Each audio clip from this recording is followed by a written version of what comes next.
Cobblemon is Minecraft's biggest mod pack that adds hundreds of Pokemon into Minecraft while keeping the blocky textures and feel true to Minecraft.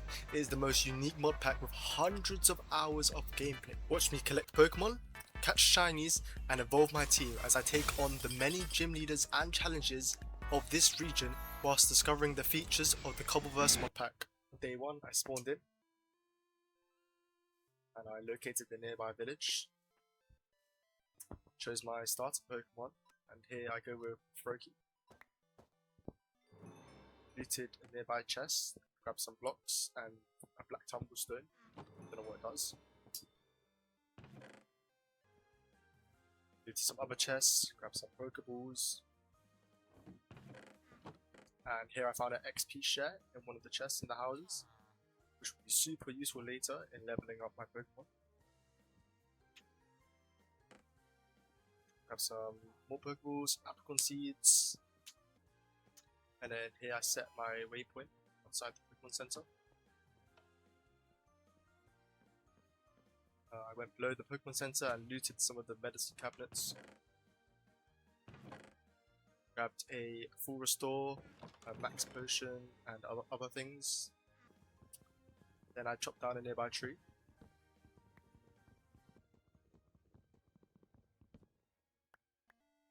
Fixed some of the roads.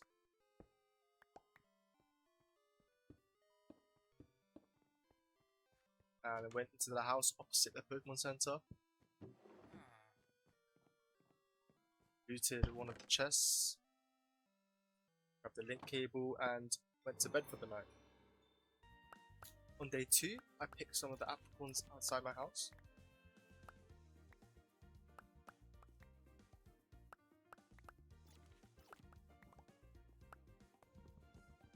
Chopped down another tree.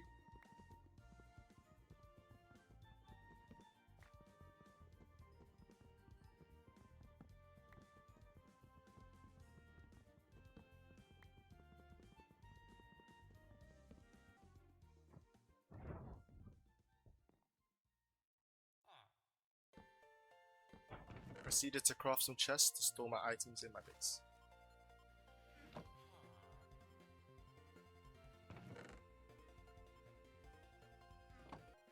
I then tried to catch this Eevee. I used multiple Pokeballs, including my quick wall.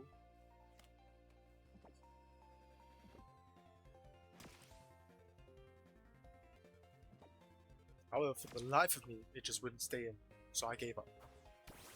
I then went to start my first battle with a Lillipup, try and get some levels.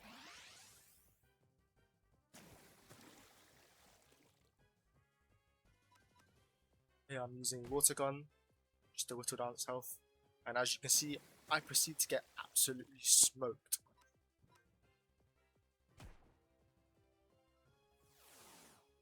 And after losing my first battle, I go to the Pokemon Center to heal up. I then start my first Pokemon battle with a trainer. Hopefully this one goes better than the Lillipup. I use Water Gun on the Ekans.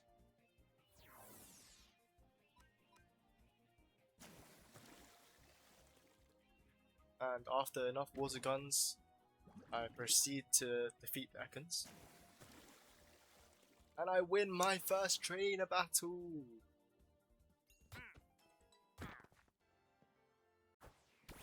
I then find this Growlithe, who I tried to defeat with my type advantage.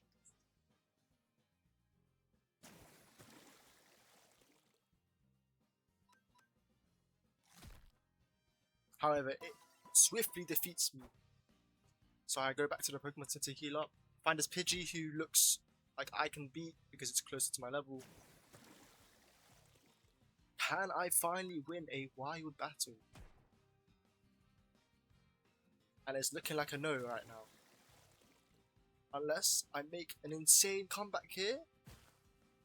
Yep, this guy through. And I win my first wild Pokemon battle. Too good. As the sun starts to set on my day 2, I find one more trainer and proceed to battle it. This one looks much easier than my previous battles. It looks like I can just kill it in 2 shots. I then go to bed for the night, ready for day 3. On day 3, I find a trainer. All these trainers have Ekans for some reason. But it works out in my favour because Ekans is a super easy Pokemon to defeat, and it just means 3 levels for my 3. Here I find Black Apricorns, which are super useful in crafting Ultra Balls, one of the best Pokeballs in the game. Here I find what looks to be the first gym cut in half by a Pokemon. I end up looting the Pokemon just to see if there's anything useful. A few Pokeballs.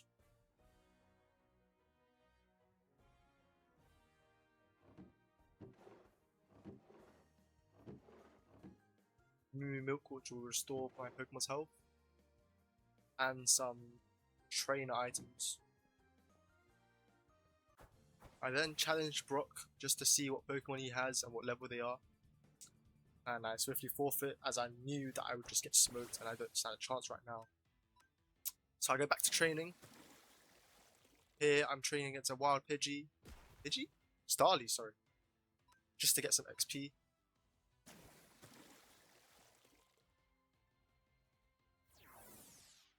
Hopefully I win this one.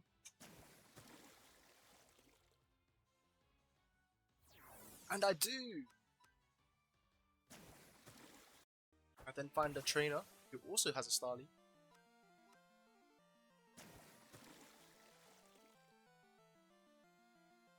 And I quickly defeat his Starly. And then he brings out his second Pokemon.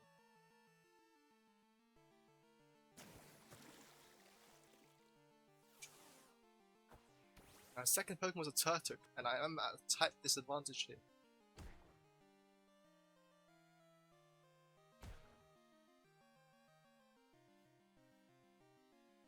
I decided to heal up my Pokemon in the hopes that I could defeat him. After many turns, and I mean many turns, finally bring the Turtok down to low HP. However, my Froakie is also on very low HP. Woo!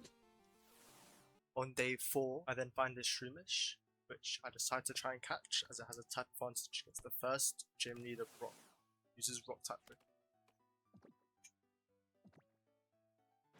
However, it does not want to stay in the Pokeball, so I decided to battle it and lower its HP to increase my catch rate.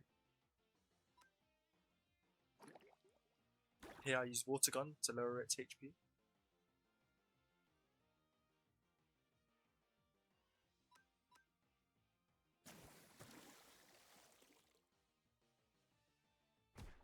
And once I get its HP low enough, I decide to try and catch it.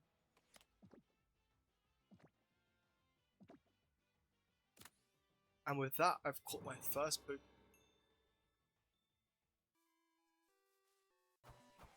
I then find another Pokemon trainer.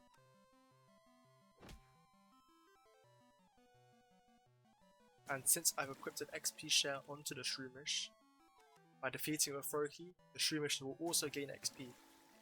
And this way I can slowly train both my Pokemon at the same time.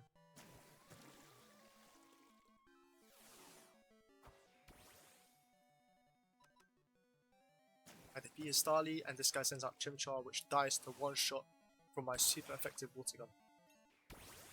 I then find his Vulpix, which I figure I can defeat despite the level advantage due to my type advantage. I use Water Gun, which is super effective on it.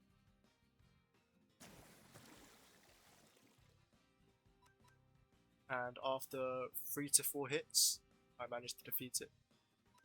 However, it doesn't save my Water Gun first, so I do have to switch to Bubble.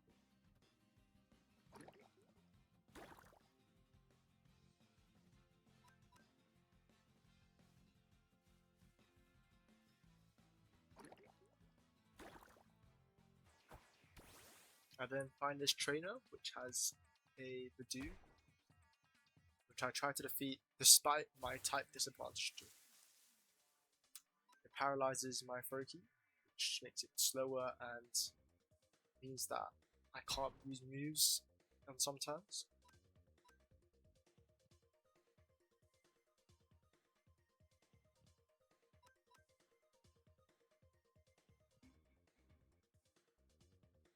Once my Froakie got low, I figured probably wasn't gonna be able to defeat the Badoo, as it would just keep absorbing my health, so I ran away.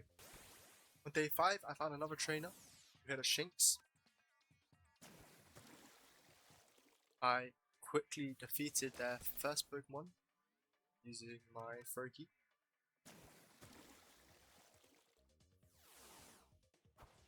It then sent out its second Pokemon, Pachirisu, which was a bit harder than the Shinx.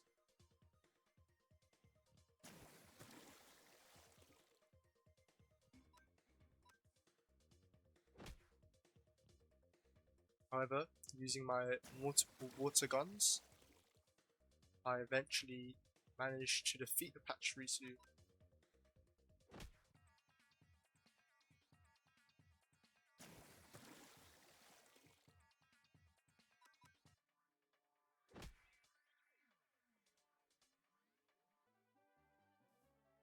I then decided to plant a yellow apricot tree that I picked up recently, as these give apricons which are super helpful, as they're used to craft Ultra Balls, one of the best Pokeballs in the game.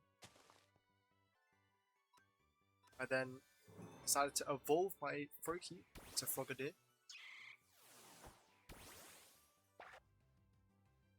And I found a Fletchling to defeat to gain some more XP.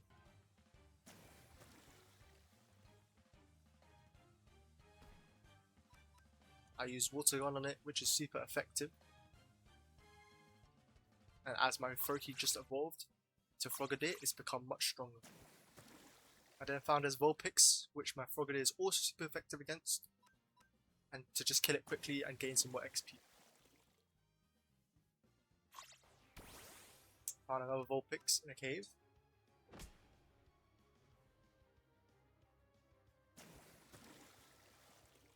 Again, free XP. I then went back to the Pokemon Center to heal my Pokemon. I went back to my house to sleep, to call it a day. On day 6, I woke up and I found this Fletchling, which I proceeded to kill with my Frogadier for some more XP. Die! Then I found this Pampor in the jungle.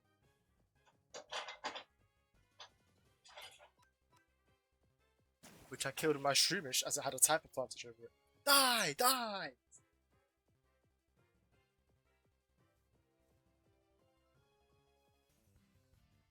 I also found a Pansy, which I went back to my Frogadier with.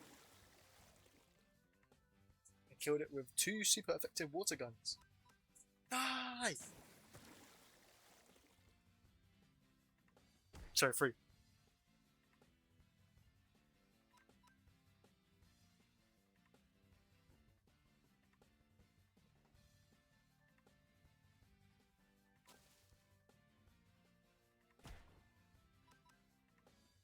Okay, about 5, I guess. Jesus.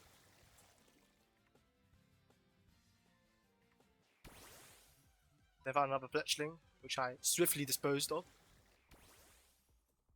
And I found this trainer with a Kadabra.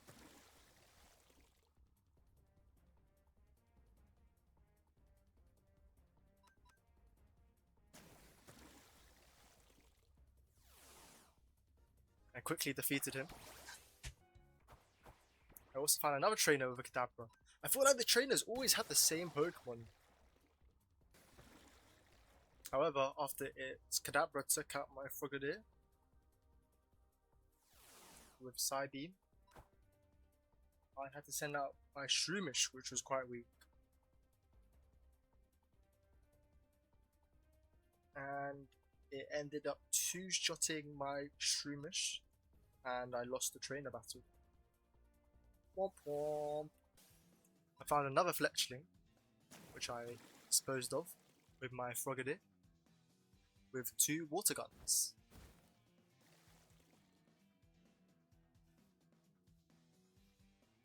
And after that, I decided to call it a day. I returned home and went to sleep. On day 7, I found this massive Pokemon. I wasn't sure what it was. I think he was like a Stonehenger? Stonejawner, sorry. And it rocked me. So I fled the battle. And then I went and found this shiny Rattata, which was pretty cool. Saw it on the mini-map. And it's a gold Rattata. And I attempted to catch it.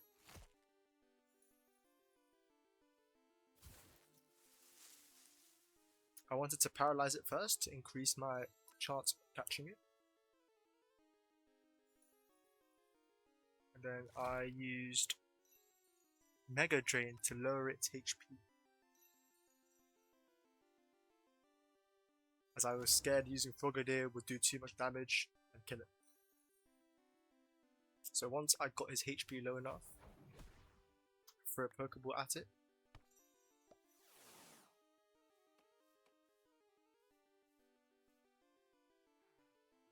And with that, I caught my first shiny Pokemon. And right after that, I found another shiny Pokemon with a shiny Geodude, which is also gold. What are the chances? I sent out my Shroomish again to try and stun it. However, it died before it could get stun off.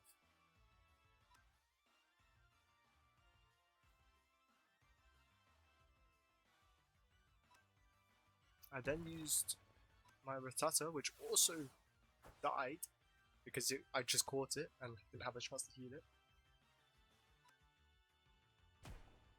I was hoping that using not very effective moves would not kill the Geodude, as I wasn't sure whether it had the ability Sturdy, which would leave it on 1 HP.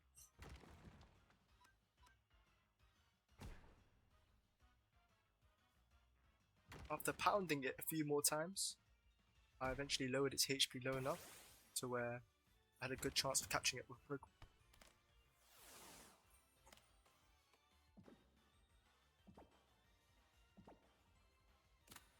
And I caught it on the first try, and I returned to the Pokemon Center to heal up.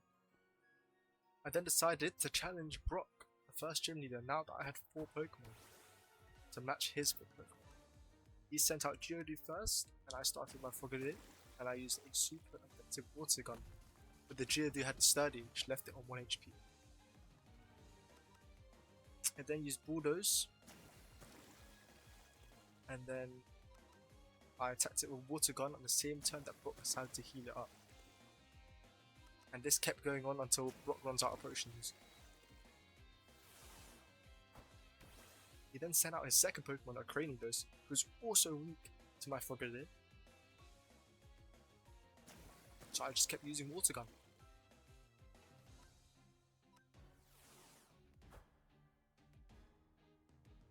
I switched out the Geodude to hopefully get some XP.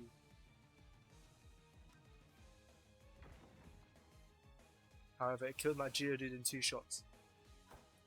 I then set out Shroomish, as it was super effective against Cranidos. And it finished it off. He then sent out Bonsly, and I decided to heal my Shroomish.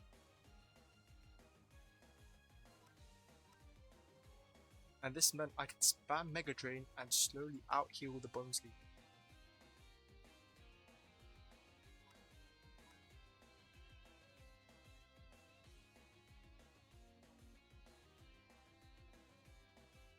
And my Shroomish proceeds to defeat Brock's Bonsly. And so he has 1 Pokemon left. And he sends out Onix, his strongest Pokemon. Which leaves my Shroomish on 1 HP, however I end up getting a Leech Seed onto the Onix. And then he finishes off my Shroomish. And I send my Frogadier back in to finish off the Onix with a 4 times super effective Water Gun. And with that, I defeat Brock and get my first gym badge.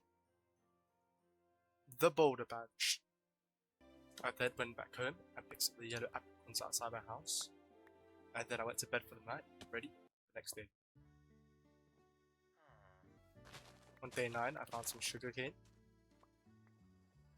I then found Police Officer Alex, who I challenged to a battle.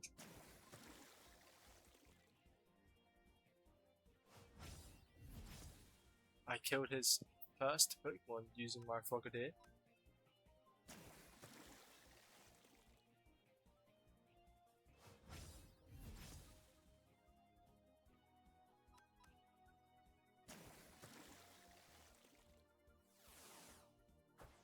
And then he proceeds to send out his Machop. And my Frogadier continues to use Water Gun, killing his Machop in 2 hits, winning me the battle. And then I go back home to craft the Kanto cartography table, which will allow me to craft maps that will locate the other gym leaders.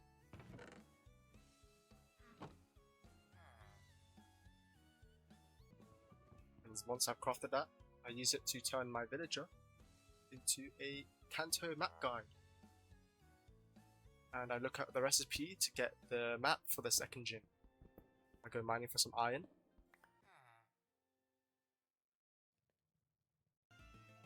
And once the iron has smelted, I make shears to collect the seagrass, one of the items that I need to craft the Misty Star. I also look online and find that there's a water stone located back in Brock's gym that I can use to craft Misty Star. However, I realize that I can't mine it with stone pick, so I have to collect some iron and make an iron pick first.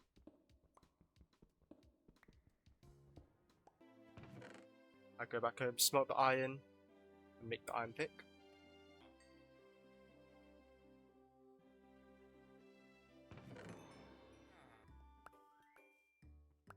And I collect some more apricorns that have grown outside in the tree.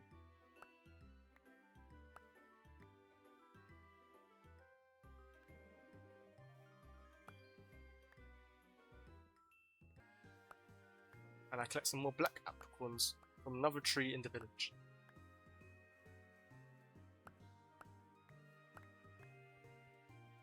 And I return to Brock's gym to mine the water stone.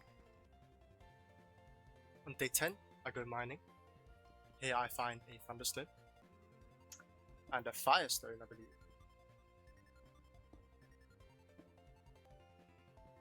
Here I get some lapis and this Galar particle, which I'm not sure what it does. I find a Dawnstone and some gold ore.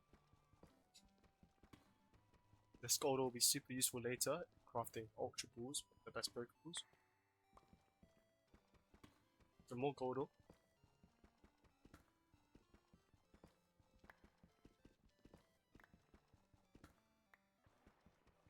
Diamonds! Only one though. Some more gold ore.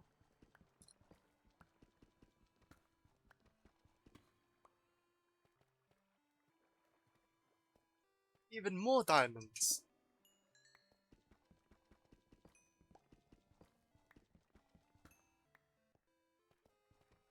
Some iron ore.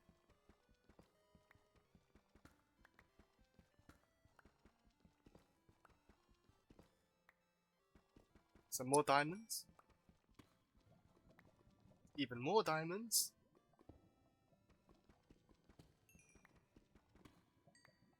And some more diamonds. And more.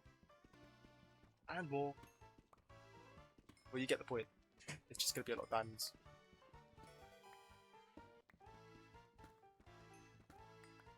After I collect some more diamonds, gold, iron, and some other things,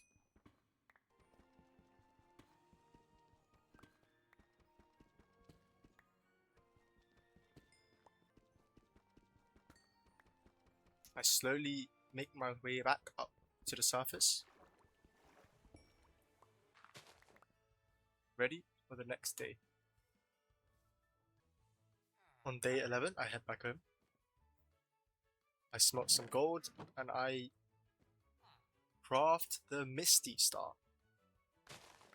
And then I collect some sugarcane, take it back home, and start a sugarcane farm. I then take the gold that I've smelted, and I use it to craft Ultra Balls, which I will use to catch Pokemon later. I then go back to the mines and grab some redstone.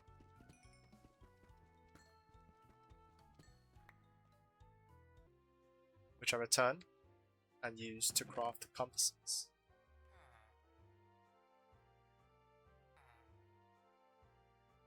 I need to smelt some iron first. And once I craft a compass, I can use this to make a map with the sugarcane farm.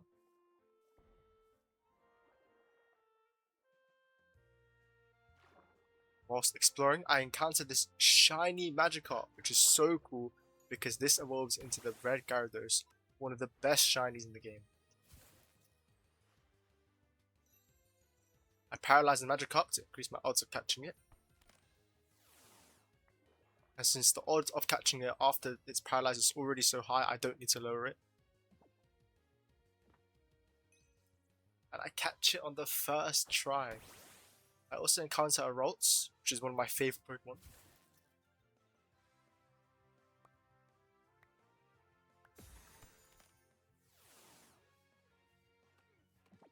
And I use an Ultra Ball on it. And end up catching it first try as well. And with that, ends my 11th day. On day 12, I wake up, I grab some sugarcane. I then head back home and craft the map. And then go to the cartography villager and trade it for a map of the second gym. Whilst travelling to the second gym, I encounter a Charmander and a Gibble. Both of which I want to catch, of course. I paralyze the Charmander to increase my odds of catching it. And then I switch out to my Frogadier to lower its HP. I use Bubble, which is super effective. And then I use Pound as I don't want to hit it with another super effective Bubble in case that kills it. I then throw an Ultra Ball.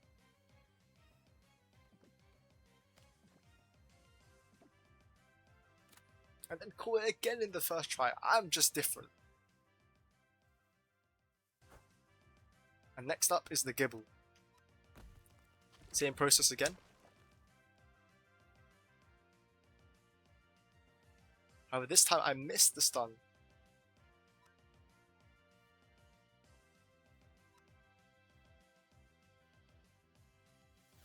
And he takes out my Shroomish. So now I go in the Frogadier just to lower its health.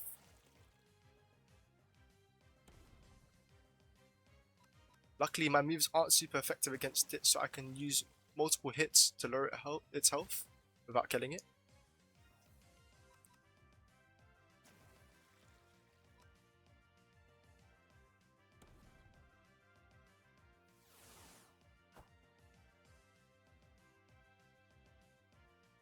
And then switch out to a healthier Pokemon, which no longer becomes healthy. But hopefully I can lower it to the point where I can catch it with ease. The odds of me catching it are still not that high, so I want to lower it even more.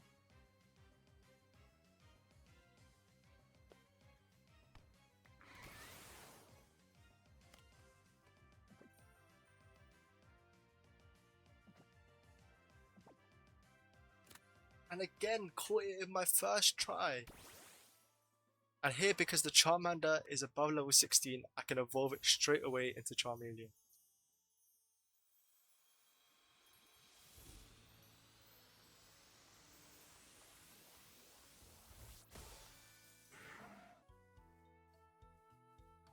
I also end up encountering this Ditto at night, and I just catch it, as it could be useful later in breeding Pokemon.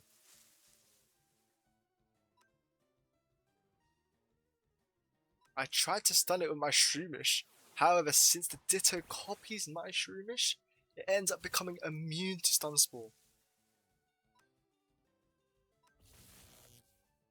I send out my new Charmeleon to lower it.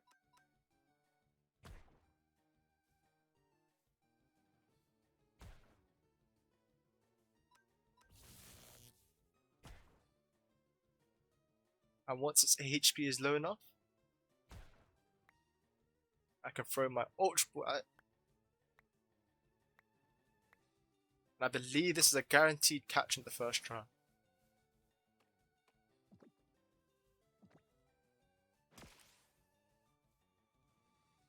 Okay, or not.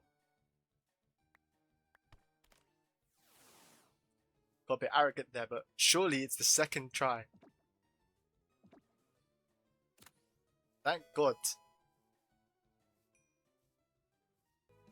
And then I then encountered this trainer. Hopefully I can defeat him and gain some levels before I head to the second gym. He sends out a Zubat and I send out my Charmeleon. And I take out his Zubat in one shot. And then he sends out a Gold Bat, which uses a not very effective absorb to my Charmander. I use a Flamethrower. I use another Flamethrower and defeat his Gold Bat. He takes out another Zubat, so hopefully this one dies in one shot as well. I use Flamethrower. Take out his Zubat in one shot. And then he's on his last Pokemon, which is a Skorupi. And I take it out with a super effective Flamethrower. I encounter another trainer. This time, this trainer has a Geodude.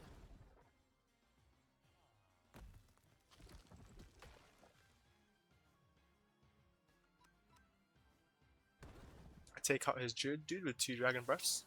And he sends out another Geodude. However, my Charmeleon is weak at this point, so I consider switching out. And I switch out to my Gible, which should have super effective Earth-type moves.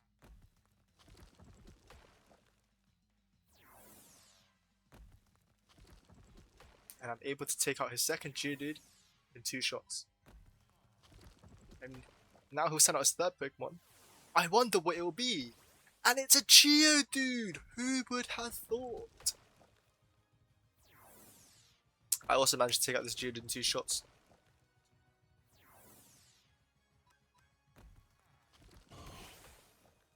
And luckily, I'm right next to the Pokemon Center, so I can just heal my Pokemon right after.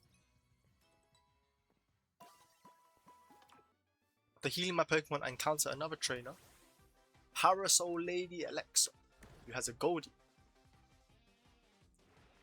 A Goldie uses a super effective Water Pulse with my Charmeleon, but he tanks it like a boss.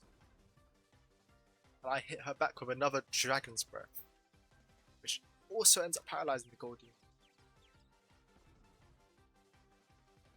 And I defeat it in 3 hits, and then it sends out its Weasel, which is also super effective against my Charmeleon. My Charmeleon ends up hurting itself as confusion, and it lives on 2 HP, but I have to switch out to another Pokemon. I send out my Shroomish, which have a type advantage against the Weasel. However, as my Shroomish is very underleveled, I have to end up sacking it against the Weasel.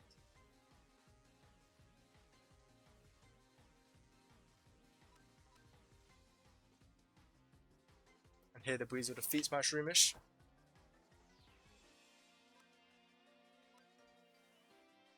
And then I switch out to my Gible.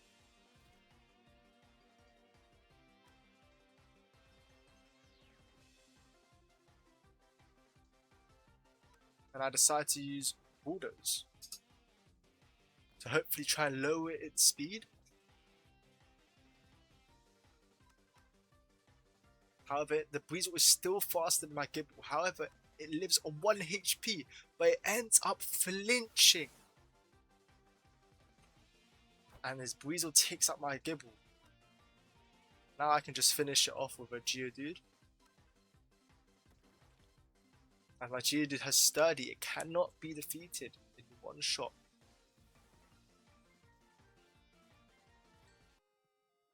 On day 14, I end up finding this Dracolon. However, it is level 51 and there's no way in hell I'd be able to beat it.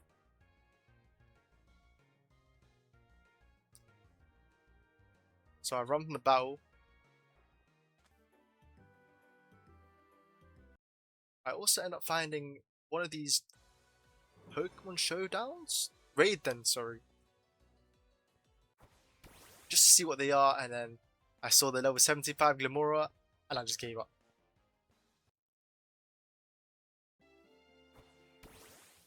I end up finding a Dustox, which I'm thinking I could take out very quickly just for some quick XP.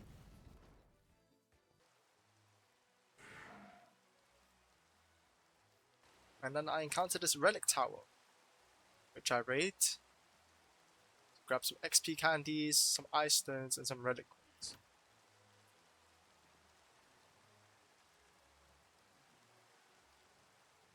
I then give the XP candies to my Charmeleon.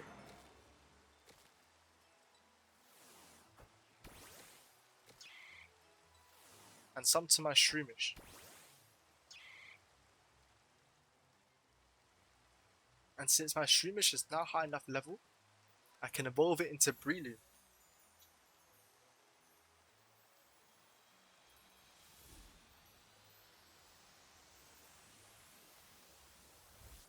Hopefully this will be super helpful later on in beating the water type gym leader. I then give my Magikarp the XP share in the hopes that I can evolve it to Gyarados.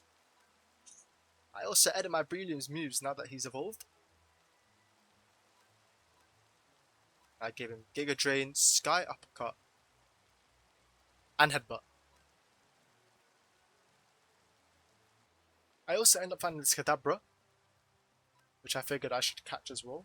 Despite already having Ralts, I think Alakazam is one of the cooler Pokemon in the game, and is also very strong and could be helpful in the future. So I paralyze it.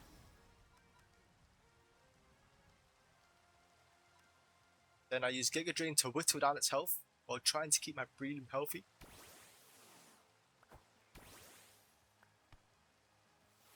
And then I throw Ultra Ball.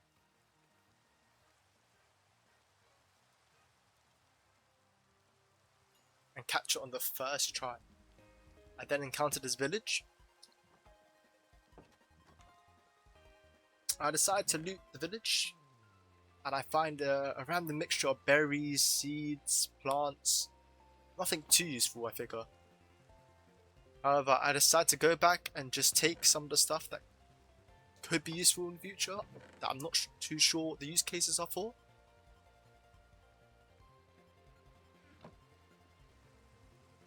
And I find a link cable, which is useful for leveling up Pokemon that need trade. And then while following the map, I end up finding the second gym. And once I enter the gym,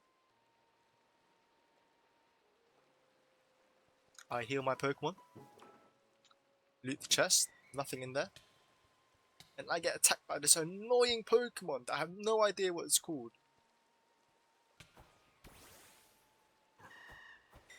And then I challenge Misty just to have an idea of what Pokemon she has.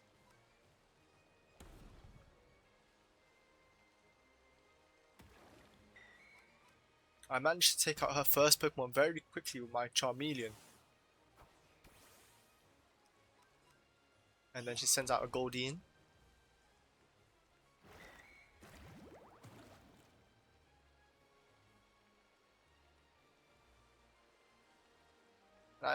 Here I think if I heal my Charmeleon, I might be able to actually win this battle. So I heal him up. Hit the Goldeen again with another Dragon's Breath, which also paralyzes it. And then here I'm able to finish it off. And then Misty sends out her third Pokemon, which is just a Psyduck. However, since my Charmeleon is not at full HP, I switch out for the Breloom. Although my Breloom is slightly underleveled, it should have a type advantage.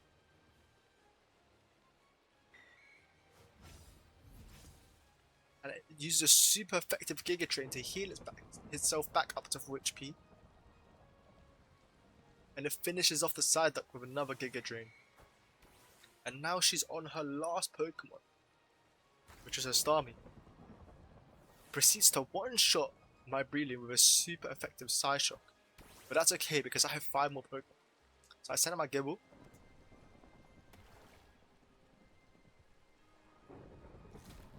I managed to get a super effective bite off. But since the Starmie is faster than my Gibble, I figure now is the best time to heal a Pokemon.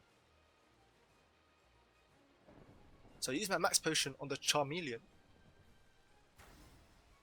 And I end up sacking my Gibble. Now I send out my Charmeleon, which is my strongest Pokemon, but it is at a type disadvantage. It manages to live off 1 HP from the Starmie's attack. However, the Starmie finishes it off. And at this point, I'm struggling because my last 3 Pokemon are severely underleveled. So I decide to sack the Magikarp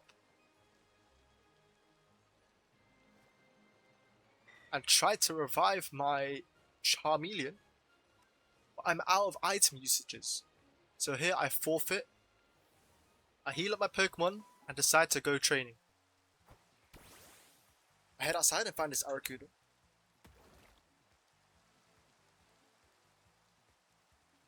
Proceed to use Giga Drain on it and defeat it in one shot. Then I find this trainer. I hit his Graveler with a super effective Giga Drain. And then he lives on 1 HP from the Sturdy.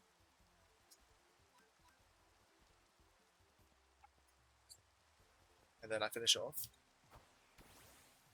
Find another trainer with Onyx. I'm just farming all these trainers with my Breloom as he has super effective moves. And also if I get some experience onto my Breloom, he'll be super helpful in defeating Misty.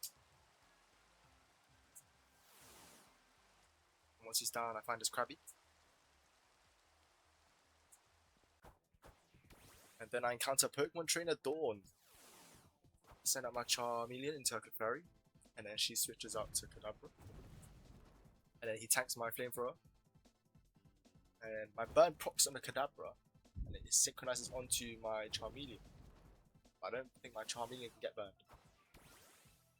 And I finish off her Kadabra. Then he sends out Monferno. And then I use Dragon's Breath as my other moves are fire and they're not very effective to Monferno.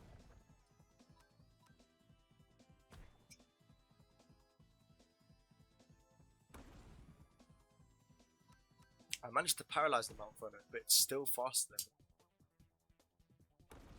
And then after a back and forth, I realize I'm about to, my Charmeleon is about to fade, so I switch it out to Gibble, which will have super effective ground moves. But then Dawn sends out Clefairy, which will have super effective fairy moves against my Gibble. So I have to switch it out. And I go for Breloom.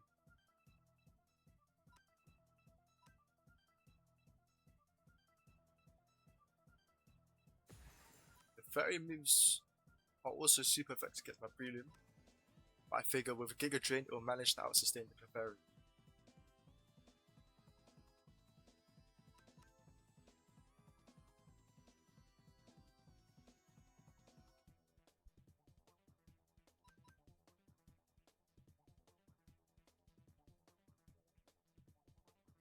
Just as I'm about to finish off the Clefairy, it puts my Breloom to sleep.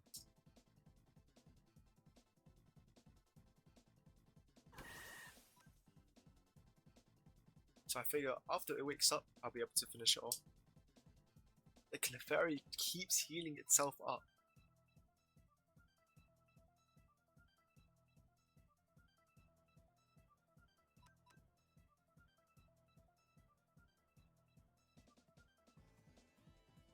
Why? Why are they doing this? I hate trainers who do this, who just endlessly heal to stall the battle. And it puts my Breloom to sleep again.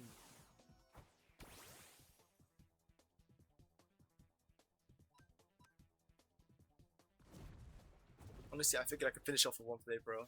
Luckily it did. My Charmander died. Okay, and now Dawn has no more Pokemon to switch out, so her Monferno must tank my moves from the Gibble. I finally managed to defeat Dawn, and that gave me enough XP to evolve my Magikarp.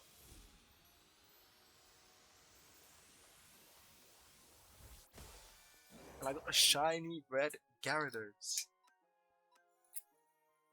It's time for it to change some of its moves.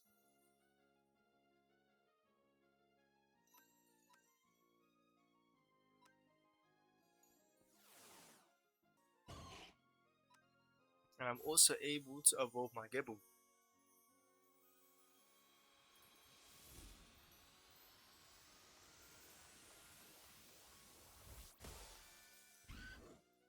And with these evolutions and these new moves, I'm now strong enough to face Misty.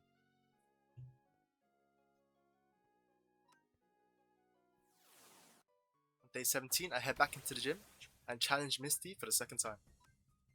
I started my Brillium, and she sends out her Horsey. I managed to almost one-shot it with a super effective Giga Drain, but then her Horsey crits a Blizzard onto my Brillium, one-shotting it. I figured I could finish it off with my Charmeleon, where she heals up the Horsey. However, my Charmeleon's faster, so he manages to defeat it without taking damage. Then she sends out her Psyduck. It should be able to tank Aqua Tail from the Psyduck. Nice. And it paralyzes the Psyduck. Hopefully the paralysis goes through. Unfortunately it doesn't. However, my Charmeleon still manages to tank another Aqua Tail. And then I defeat her Psyduck. I figure my Charmeleon could get a hit on the Goldeen before he dies. Yep.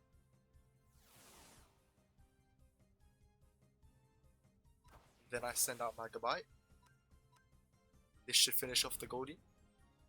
Nice. And now she's on her last Pokemon. This absolute menace of a Starmie.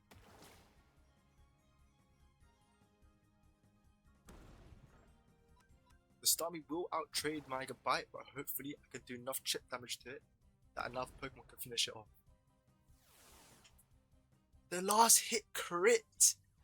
And this means I have defeated Misty and got my second gym badge.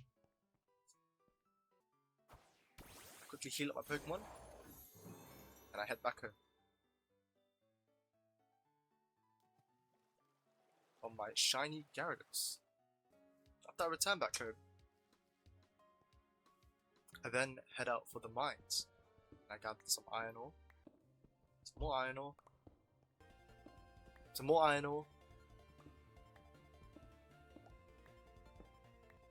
and you get the point. It's probably going to be a montage of me gathering iron ore.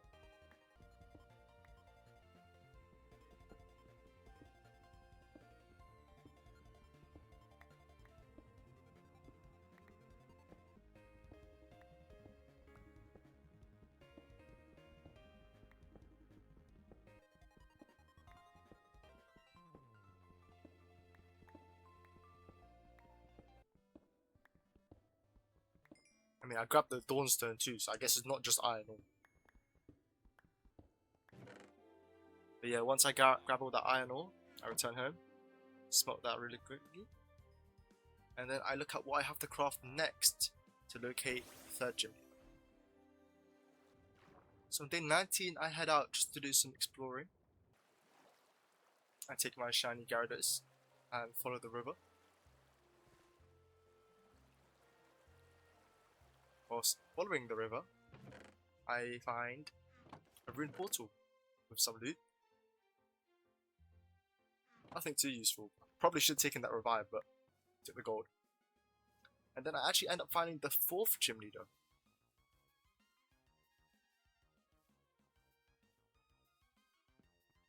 Don't know what her gym is called. I believe, yep, that's Erica, the fourth gym leader. But it doesn't let me challenge her until I defeat the third gym leader, Lieutenant Surge. So I go back to exploring with the hopes that maybe I can stumble across the third gym leader by chance. I encounter this Gimmighoul, which I defeat. which earns me a bunch of relic tokens, which will be useful later. I then find a Riolu on the map, and I decide to try and catch it, so I head down and die before I can even get to it. And on day 20, I spent the day returning to where I died and getting my loot back.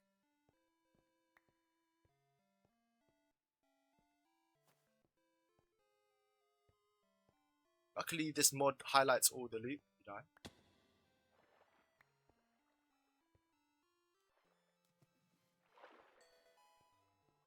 Managed to find a Thunderstone and a Firestone. Finally got to the Riolu. So I better be able to catch this, otherwise I would have died for nothing. I set up the leech seed on it with the hopes that it would do the minimal amount of damage to where I don't defeat the Riolu, but I'm able to lower its health so I can catch it.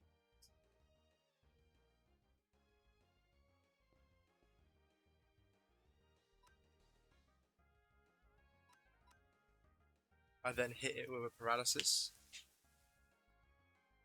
and this should greatly increase my odds of catching it.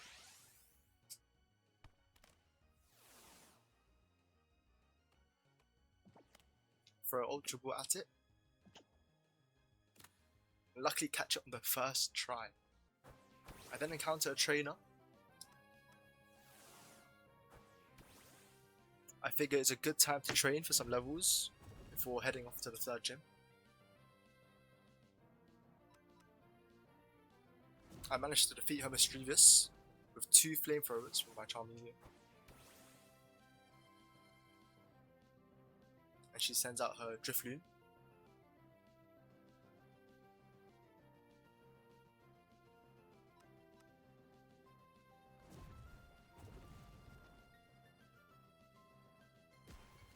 And I use Flamethrower.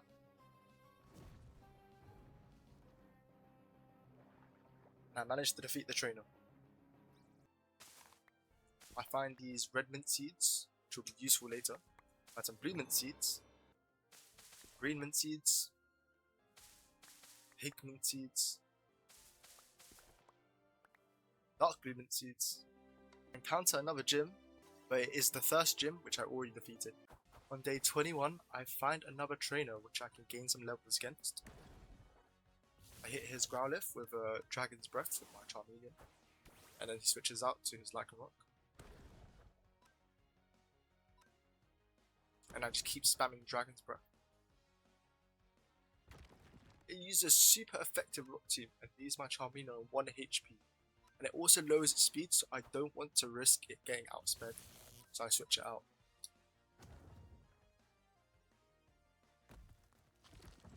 I managed to finish off his Lycanroc with my Gabite. He returns to Growlithe, which gets finished by a super effective Bulldoze. And he's on his last Pokemon. And I defeat it in 1 shot.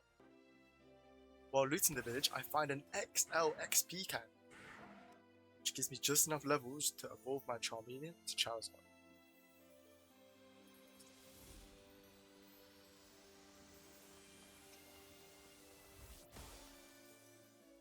This gives my team a massive power boost.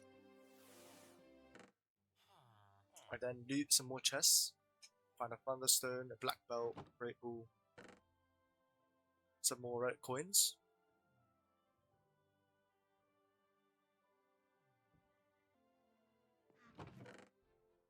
Some apricorns and some more Pokeballs.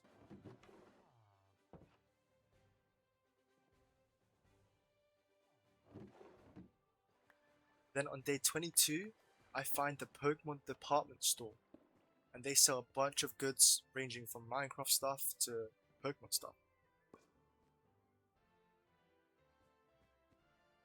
I loot some of the stuff in the department store,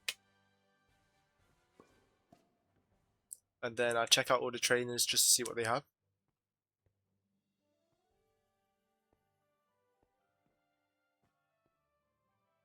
Some of these villages won't have useful stuff, but some of them have like TMs, which will be super useful later.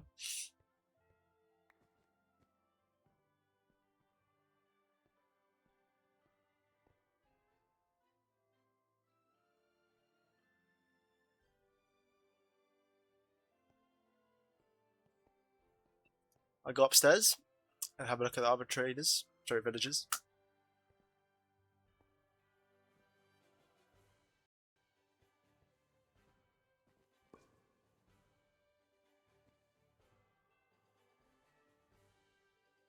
I find this trainer with gems, which is really useful because I'm looking for the thunder gem. Sorry, the electric gem. And there's some evolution items which may come in useful.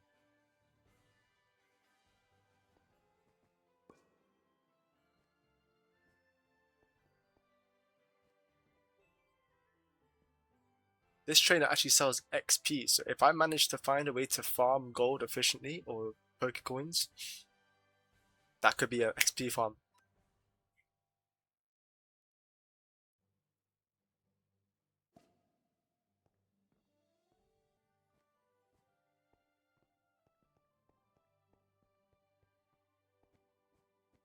I go up another floor and find this berry guy who sells apricot seeds as well. I then sell a bunch of my relic coins, which give a really good amount of this pokey currency. I then set a waypoint at the department store village. I heal my Pokemon and I head out.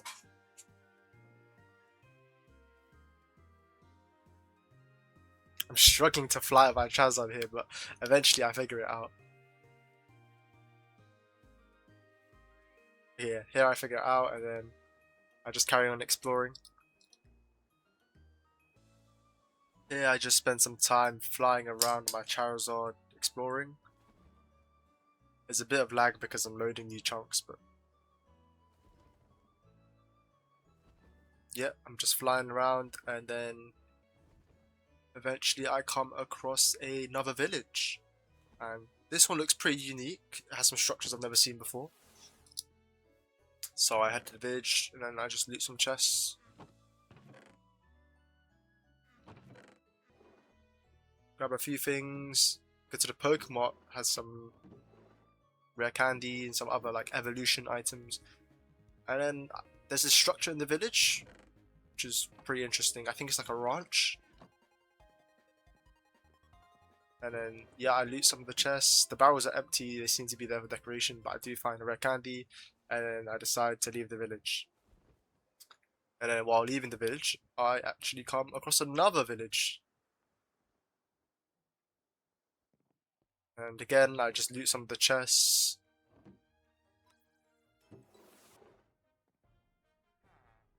Grab a few random items, random Pokemon items, Firestone, some more relic coins which I can sell later to try and get that electric gem.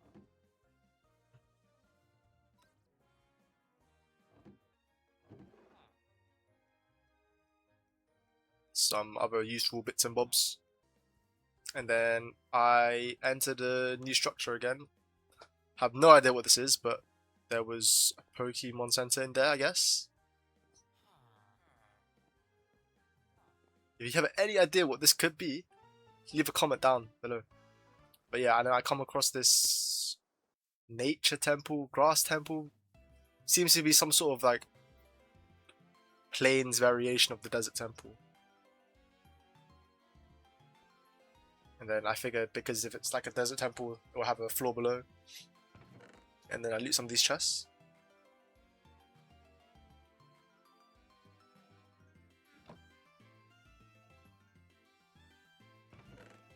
Yep, there seems to be like more relic coins, more ultra balls, which are super useful. And then a prison bottle. I don't know what that would do, but it seems to have some sort of relevance to legendary Pokemon.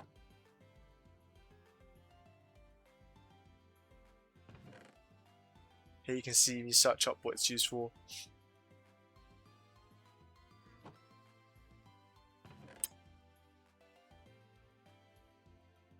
But yeah, I loot the other chests, grab a few useful items.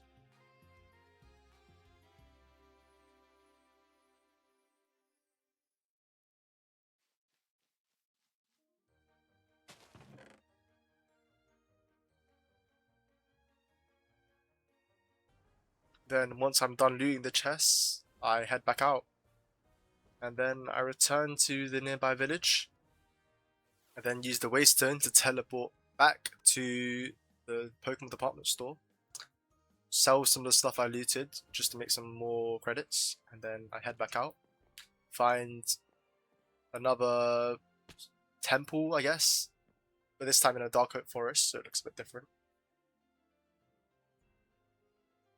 Yeah, these dispensers had like traps, but also loot, which is super cool. Yep, some more relic coins and Ultra Balls.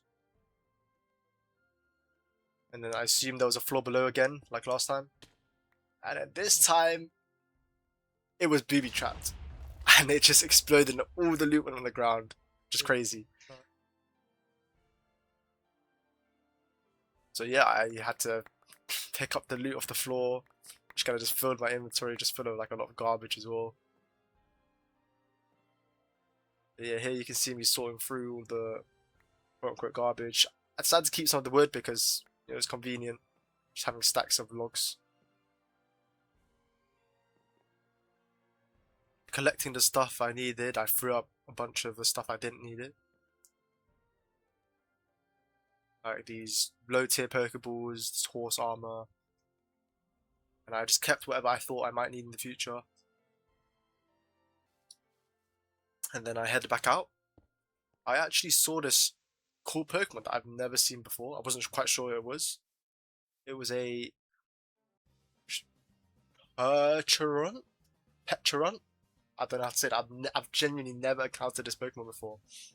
And then I looked it up, and it was actually a mythical Pokemon. And I guess that's why it was so high level.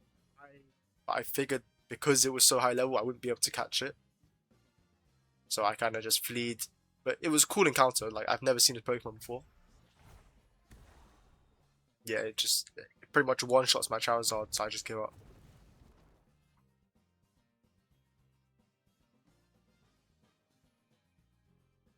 But it's fine, maybe I can catch one again in the future. And then I head into another village that I'm not sure whether it was abandoned or it was like a spooky village. This would be a really like cool village for a ghost type gym.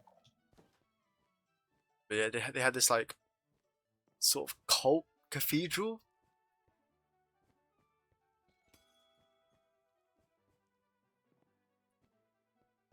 And then I headed underground where I assumed there'd be some loot, and I guess you can count this as loot. Technically it's just people's graves, but yeah. I looted that too. Yeah, there's a bunch of ancient Pokeballs and whatnot. I guess because they've been in there so long. But this water was really annoying to navigate through. And then I found a dark gem, which could come in handy later.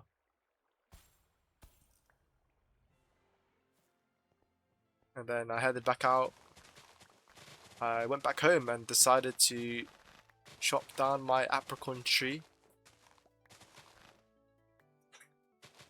and make a little bit more of an easier apricot farm. Then I planted the seeds onto the apricot leaves.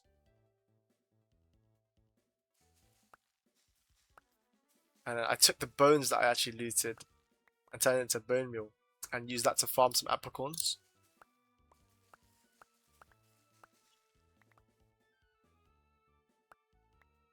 And then this way I can make an abundance of Ultra Balls, so I wouldn't be able to run out.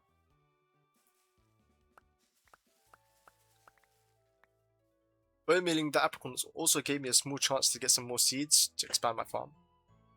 And then here you can see me craft more Ultra Balls. And I think that's a good amount to have. And then I head back outside and I decide to start a farm for the mint seeds. So I put the reds down, blue, the green, the light blue, the pink. And then on day 26 I actually head out and I find a Mareep, which I shear to get some wool. And then I make some dark green dye to dye the wool dark green, as I need dark green wool to make the lieutenant's badge. I end up looting a warehouse, in the I believe this is the town or the city with the Pokemon department store, and I think I found some pretty useful items here. Soft sand, which I didn't take. Okay.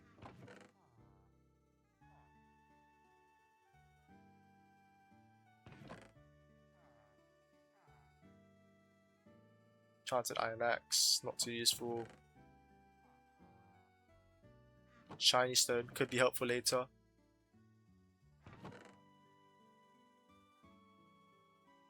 Choice Band, very useful.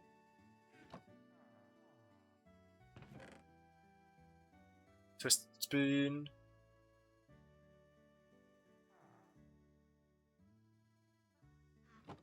And then the last chest I find a Lucky Egg, super useful in leveling my Pokemon.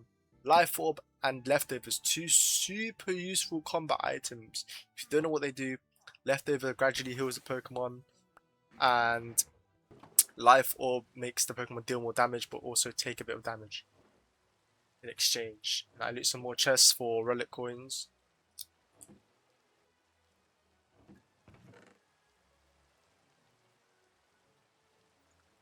I'm mostly going around looting chests just because I need the relic coins to sell, so I can eventually purchase the electric gem to craft Lieutenant Surge's badge.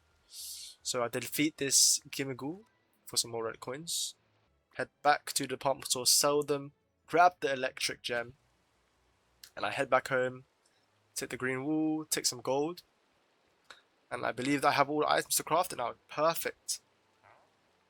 Craft the map to the Lieutenant Surge gym. And then I start making my way to the third gym leader. I come across the tower, and I figure these Mimighouls drop those coins, the relic coins, which are super useful to sell. So yeah, I challenge him, quickly defeat him and farm some relic coins. And then on day 29, I encounter another one of these towers while looking for the third gym leader. Quickly defeat this one as well, grab some more relic coins, and I also set my waypoint here because these towers also have waystones.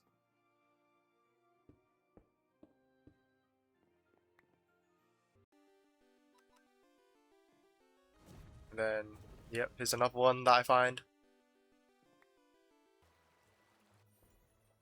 And then while traveling to the third gym, I encounter another shiny Magikarp. And because this is one of the coolest shinies, I figure I may as well catch it. Also, Magikarp is a super easy catch. So I quickly engage the Magikarp in battle. I paralyze it. I don't want to hit it in case any of my Pokemon kill it on one hit. But I figure just the paralysis should be enough for me to catch it with an Ultra Ball. And it does. Okay, on day 30, I encounter another one of these relic towers. But this time it was actual chests that just contained a bunch of loot and some more relic coins.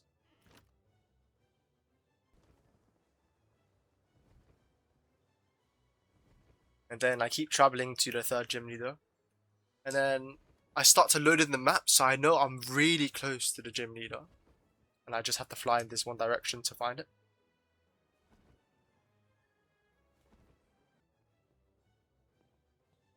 I finally find a third gym leader after many hours and many in-game days. I quickly challenge it just to gauge how strong he is. Although my Charizard is over leveled for the gym, it's also got a very strong type weakness. So I figure I may not be able to beat him on the first try. However, I do try and kill as many Pokemon as possible just to see what Pokemon he has. However, I'm only able to take up one Pokemon as my Charizard goes down too quickly and my other Pokemon are too underleveled. I head back outside and I end up finding this chest in the wall of the gym. It has an electric gem which would have been so useful before coming to this gym, but it's fine. And I go outside, train against some of the Pokemon. Here I'm training Mega Bite because it's a ground type and it will have an advantage against Lieutenant Surge. I send out Mega Bite against this trainer from Team Galactic. And I just slowly whittle his Stunky down with super effective ground moves. Yep, and then he sends out his Krogunk. And I take that down in one shot and gain some free XP.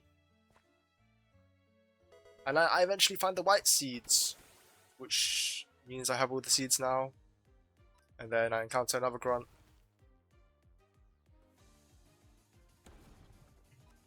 His Golbat is higher level than Mega Bite, but I figure I'll manage to whittle it down slowly.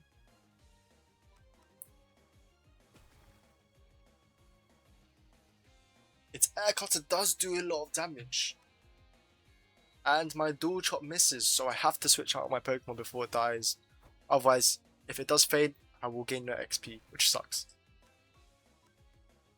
So I send out my Charizard, looking to finish off the Golbat. Nice. And then this way, at least my Mega Bite gains a little bit of XP. I find this weird brain brawl Pokemon. I'm not sure what he is. A bird girder? I don't know, but this is top 5 ugliest Pokemon I've ever seen. I'm gonna be honest. But, sorry, that's besides the point. Yeah, I take him out, gain some XP because he's quite high level. Sorry, I need to switch out first before I take him out. I got so distracted by this ugly Pokemon. I'm gonna be honest. Yep, and then my Charizard takes him out. Cool stuff. Find this trainer outside the gym. He has a Superior. And then I switch out to my Charizard because I figure my Charizard could take it out quickly. And then the trainer predicted me! It's fine. I think my Charizard's just strong enough to take out this trainer's entire team. I do switch out to Goodbye just because to gain some more XP on him if he can get the final hit. Nice. I figure his Superior probably beats my Goodbye. So I go back to the Charizard. This guy really does not want that matchup. It's fine, this way I can whittle down his Pokemon.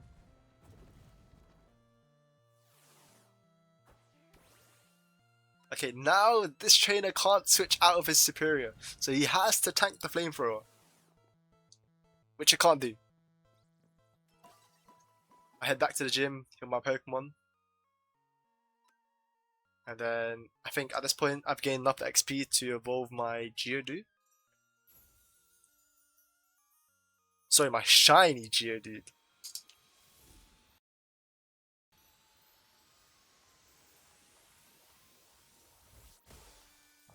And then, yep, and I end up with a shiny Graveler. And then I give it a link trade because Graveler evolves into Golem through a trade, I believe.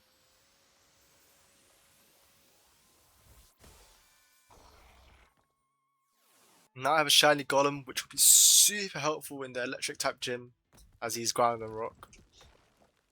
Find a Luxio, which is weak to my Goodbye, so I just one shot quickly for some more XP.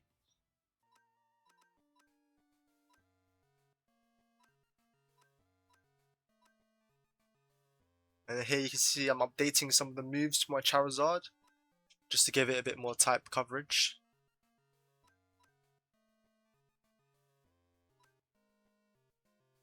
I haven't looked at Golem's moves since he evolved, so I check to see if there's any new useful moves.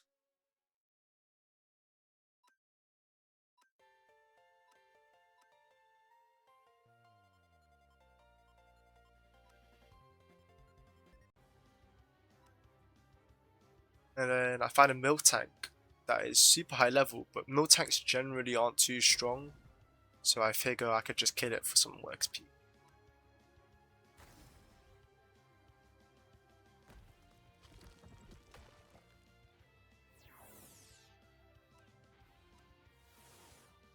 Oh, how I was sorely mistaken. This Miltank was an absolute beast.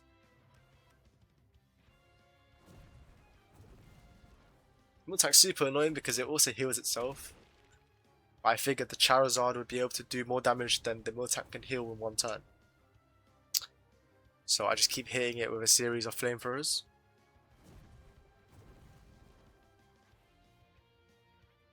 And then I take it out.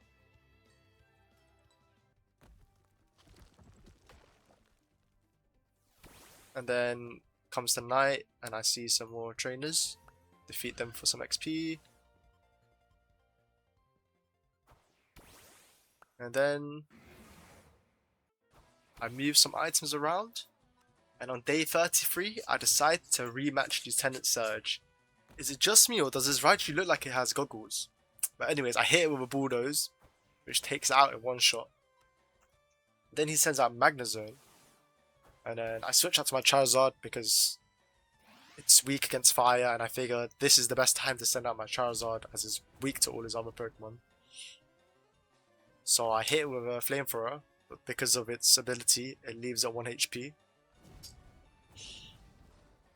But then Lieutenant Surge heals it back to full health, so I take it out to 1 HP again. And then this goes on until Lieutenant Surge runs out of full restores. And then I eventually take out his Magnezone. And then he sends out his Bolton. Honestly, I was gambling that my high level Charizard was faster than his Bolton, and it wasn't. But luckily, it tanked the Thunder and beat the Paralysis and managed to take out the Bolton in one shot. So the Charizard was really the MVP here. He sends out his Electabuzz and I just send out my goodbye.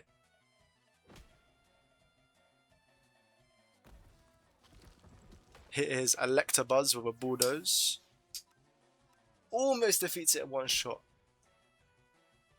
But he keeps hitting me with a quick attack, so he has priority. But then I just finish him off with a Bulldoze now that he's out of healing items. And with that, I get my 3rd gym badge, the Thunder badge. Gives me a Thunder TM, which might come in handy later. And then I slap the badge into my badge holder. Put the Lucky Egg back onto the Goodbye, as I want to get some more levels on it. Preparation for the next gym. I find a Skull Bunny outside.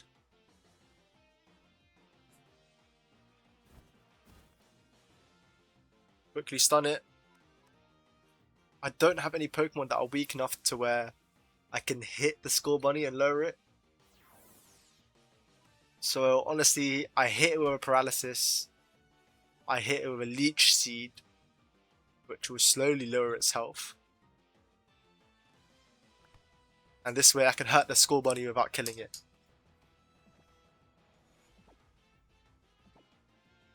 I throw an Ultra Ball. And I don't manage to catch it. But it's fine, as I do have a few more turns before it does die eventually to the Leech Seed.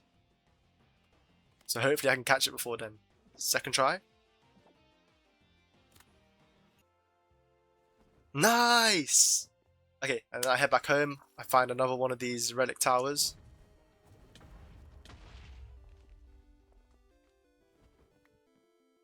And then something blew up. I have no idea, I'm gonna be honest.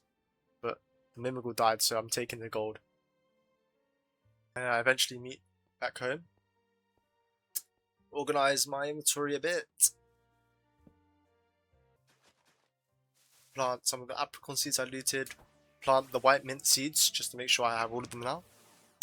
Move some of the held items around. And then I quickly head out. I head in the direction of the 4th gym that I found earlier. Get to the 4th gym. And then I quickly challenge Erica to see what Pokemon she has. I haven't leveled my Pokemon since Lieutenant Surge, so I wasn't expecting to win this battle. Send out my Charizard. Proceeds to leave the Roserade on 1 HP. Super lucky. I'm digging at the wall because I found a chest here in Lieutenant Surge's gym. So I was just seeing if Erica had one as well. But yeah. I hit her Roserade, finish it off. And then she sends out her Victory Bell. And then my Charizard defeats her Victory Bell in one shot. And then she sends out Fire Plume. And my Charizard leaves her Fire Plume on 1% HP, which sucks. It's fine. He outspeeds, finishes it off with a critical hit. And then I figure my Charizard's faster than her Velos from here. And I knock it out in one shot as well. Wow, I've completely wiped Erica with my Charizard. Yep, that was by far the easiest gym leader.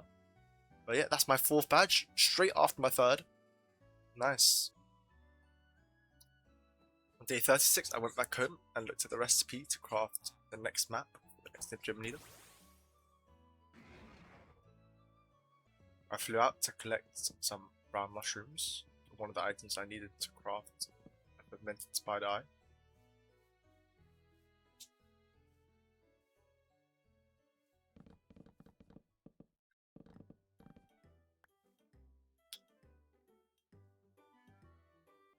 I also decided to craft a Poke Radar, so I can find Pokemon that drop spider eyes.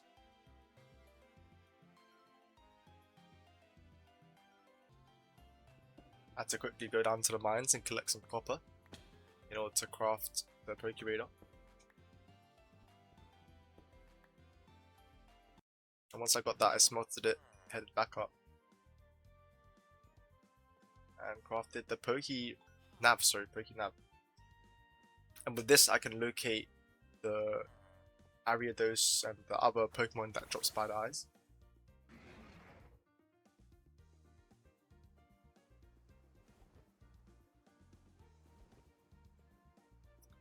Here you can see me heading out trying to find a biome that spawns mostly spider Pokemon, because I think most of the spider Pokemon drop spider eyes.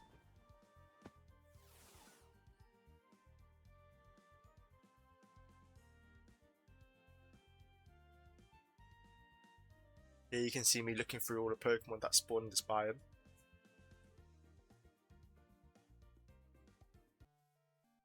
And then I actually encountered Ariados quite quickly. So I take it out. I think the drop rate for a spider eye is about 50%. And unfortunately I don't get my first try. However, I found another Ariados.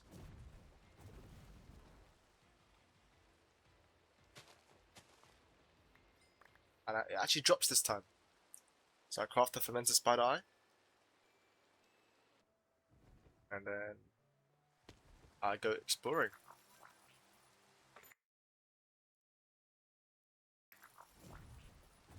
Quickly take out this Gimmighoul.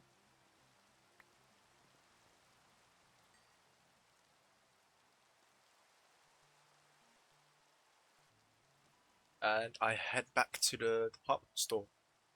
Here I can sell my relic coins, get some money, and I believe I need to buy a sludge wave, or a black sludge, sorry. Yep. And then I need to grab some sand to make some glass. And I think this is the last item I need to craft the item to craft the map that will locate the next gym leader. I also figure now is also a good time to craft the Hypnotic Whip, which will locate the gym leader after that, so I can just get the next 2 gym leaders out of the way. I need to collect some flint, so here I'm mining the gravel. Got pretty unlucky with this. Took me a while to actually get my first flint.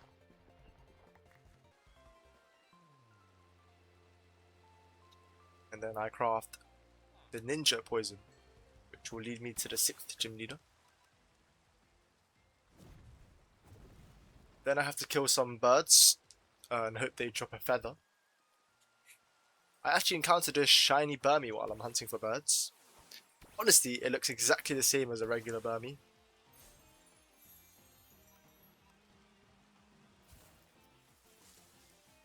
Here with a stun spore to paralyze it.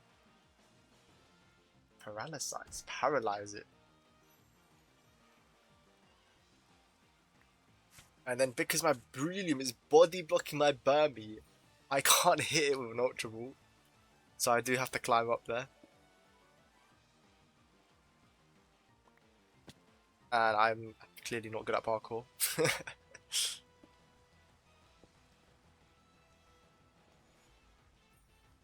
Yeah, and I can nudge my broom out of the way and then start throwing my ultra balls at it.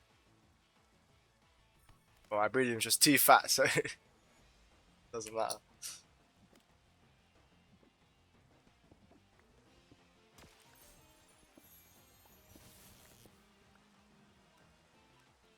I don't manage to catch up the first try, so I hit with a leech shield, which will slowly lower its health.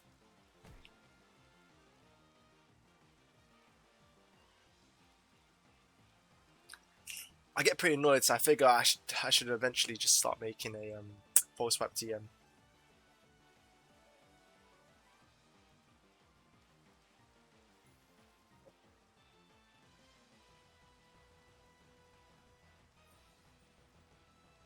I look at dilly dally this quite a bit, but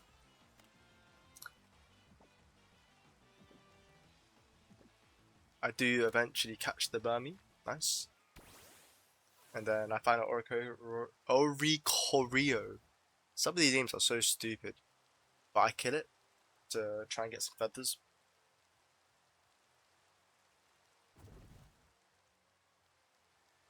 Let's hope this one drops it. Nice! And then I share reap to get some wool.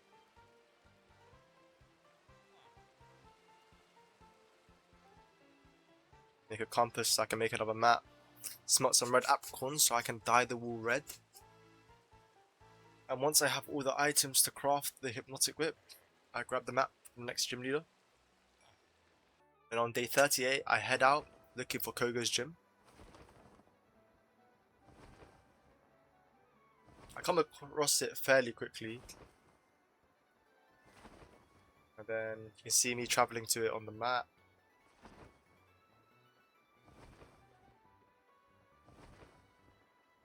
And then, yep, I can spot it in the distance. And then right there I land. My landing's not great, but it's fine. And then I can head into the gym. I saw a super cool Rengar plushie, which I probably should have taken. I heal my Pokemon quickly. I figure as I haven't trained my Pokemon since the last gym, I should probably chain my Pokemon up. So I send my Gabite to fight some wild Pokemon. This Swallow is super tanky. It's tanking multiple super effective bulldozers from my Gabite. I leave him on 1 HP. And I should be able to finish him off. Nice. I encounter this trainer with a Snowball.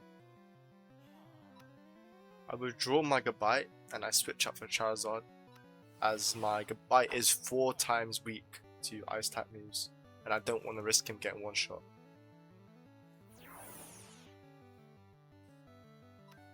Send out my Charizard and it hits Snowball with a 4 times effective fire move. And it one-shots the trainer, nice. I then encounter another trainer with a Sneasel. This time I decide to hit and just pray that Sneasel doesn't have an Ice type move or just doesn't one-shot my Gabite. And then my Gabite finishes off here now. Nice.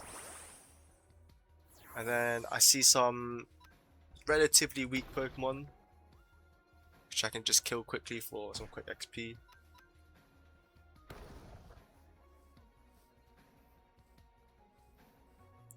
Honestly, these guys didn't give great XP. Some of the higher level ones gave some alright XP.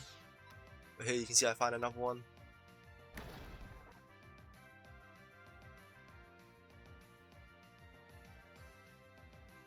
It does copy my dual chop and hit me with a super effective dual chop. Should be fine as I am able to finish it off in 2 hits. And then challenges me off right after. I finish it off with 1 hit. Nice. Honestly, I was really struggling with finding trainers in this area, so I just resorted to killing the higher level wild Pokemon.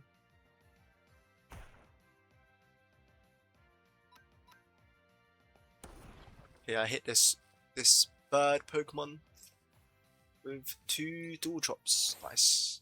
And then on day 39, I find a Volbeat.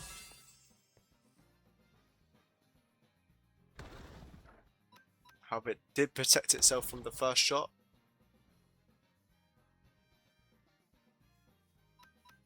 Oh, I already know this battle is going to be annoying. This guy's just going to protect and heal himself. Unless, should be able to finish off here. Nice. And then I encounter another trainer. I believe this is my first double battle, which is pretty cool. I hit him with a Bulldoze because Bulldoze can hit everyone. And then I can switch out my Breloom for Charizard, who should be immune to ground type moves. Nice. And then I one-shot the Pikachu, do some damage to the Clefairy.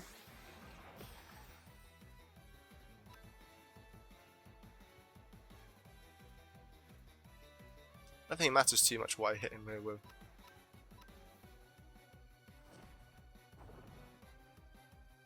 And I finish it off. Honestly, the double battles are really cool in this game. They need to add more of them in. But yeah, I find another trainer. This guy has quite a few Pokemon, so this might be quite a hard battle. But it should also mean some good XP. So I hit a Sand Slash with my Gabite. I figure Dual Chop here is probably best as it has Stab. If you don't know what that is, it's moves that are the same type as the Pokemon will do extra damage. I switch out to the Breloom here because I don't think my Gabite can tank another Sand Slash. I should be able to hit it with some super effective grass type moves. He does chip my Breloom quite well, but it should heal up a decent amount with Giga Drain.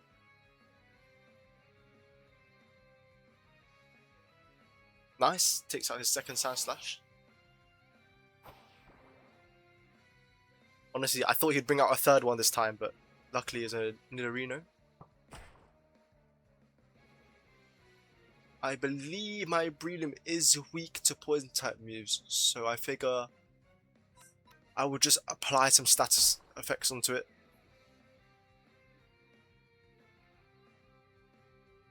He ends up poisoning my Breloom with his ability, I believe. Crazy coincidence, because I didn't even know what ability my Breloom had, but it had poison here, which actually heals it from poison.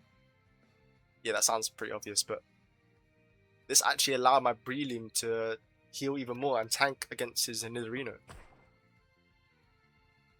However, he did get a lucky crit on me. This is definitely like a battle of attrition because I think his Pokemon's super effective against mine, but my one can just constantly heal.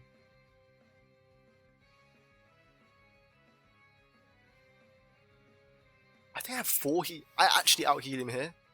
And I just realized I had leftovers, Poison Heal, Leech Seed, and I was hitting him with Giga Drains. That's insane. And then now he sends his Big Daddy out. Huh?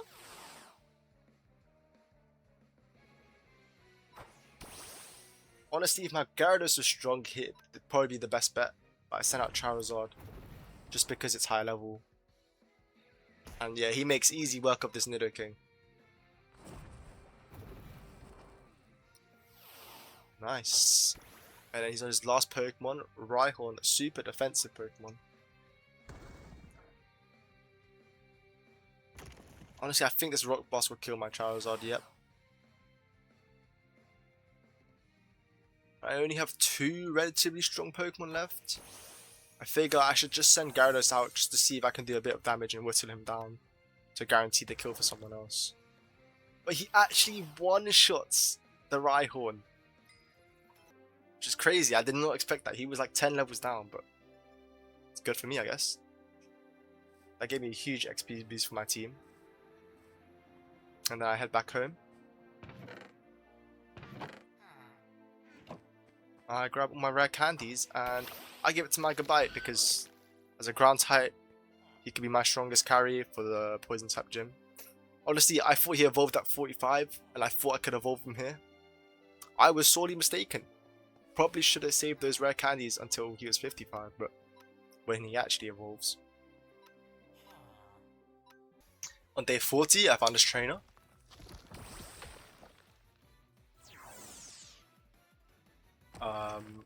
Fighting his Rhyhorn with my Gabite. Should be up to 2-shot. Nope. We need one more turn. I do take out eventually. Nice. And then I find another trainer with a Luxio. Shouldn't take more than 2 shots from my Gabite. Yep. And I'm getting pretty good at predicting them. Nice.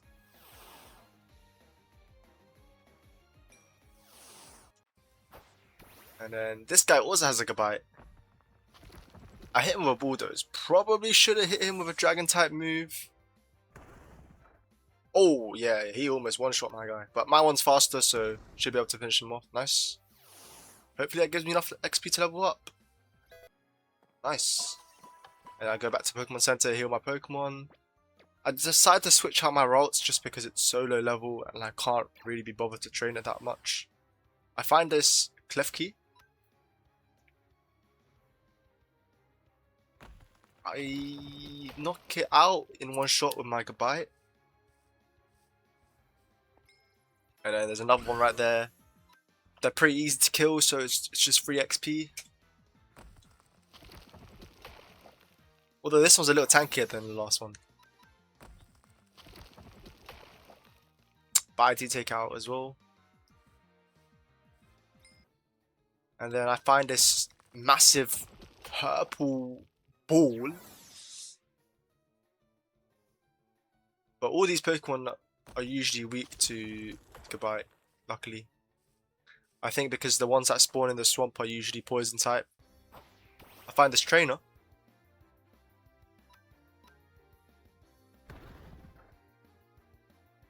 I hit his Golduck with Dragon Claw from my Gabite. Should be able to finish it off as long as they don't crit. Nice. However, he does use a priority move to finish off my Gabite, which sucks because I've denied the XP from this battle. Honestly, got pretty lucky here. I think my Breloom got left on 1 HP. And then Blissey, well, my Breloom is too low. She's going to die from 1 hit, so definitely going to switch it out. I think Golem's the shout here, just so I can get some XP on a ground type Pokemon, which will be useful for the next gym. It also does a load of damage. Yep, and I managed to take out the Blissey. And on day 41, I head back to the Pokemon Center, and I find this Rugly outside.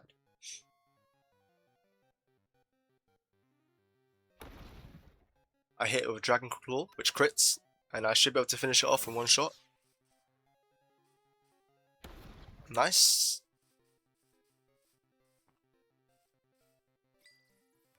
And then I find this trainer. It has a Sunken, which is, although it's high level, is a pretty weak Pokemon, so I can just take it out in 1 shot. And it has the evolution of the Sunken. But again, I don't think this Pokemon's too strong. So I make quick work of it. And then finally, my Gabite has enough XP to evolve.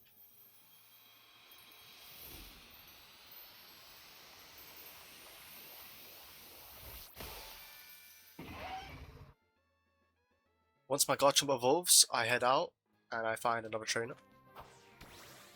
This guy has 6 Pokemon, so this could be a long battle. My new Garchomp hits like a truck and almost one-shots his Munchlax. He does heal his Munchlax up.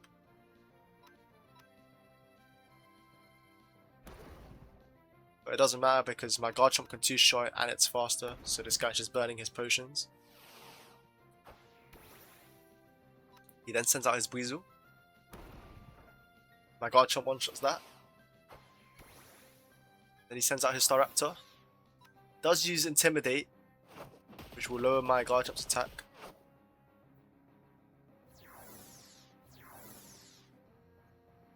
However, he's also lowered his own defense with close combat. And I managed to finish him off. And he sends out Heracross.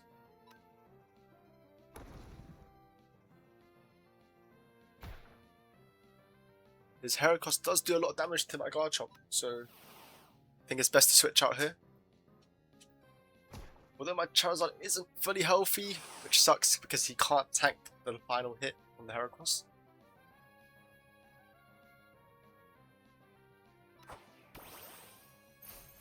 Golem's probably my best bet here.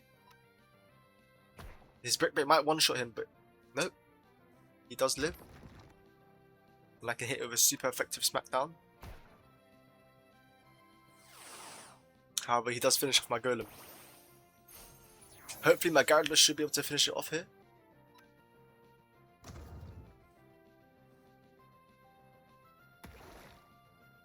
And nice! It finishes it off with a super effective, sorry, a regular effective stab move. But he does send out Roselia, and I have to switch out. But I figure I don't really have anyone good to switch out to, so I have to heal my Garchomp up.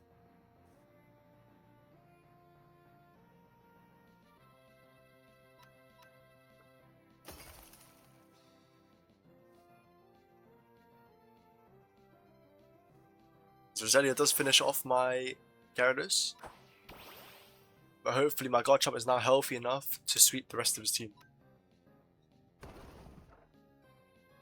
Finish off the Roselia with Dragon Claw, and he sends out his ace Pokemon, his Infernape. Okay, this will be hard. Hits me with close combat, my Garchomp tanks it. And I hit him with a super effective Bulldoze, and it one-shots the Garchomp. Sorry, the Infernape. Nice! I just gained a huge amount of XP for that fight. I changed some of the moves now that my Pokemon have leveled up.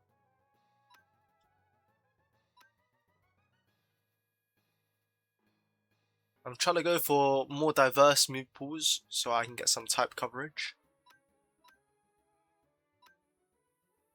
So I grab an Ice Fang. And then on my Garchomp, I grab Crunch, which just will do more damage than Bite. I don't think my Kadabra's learned too many moves, I can't change it.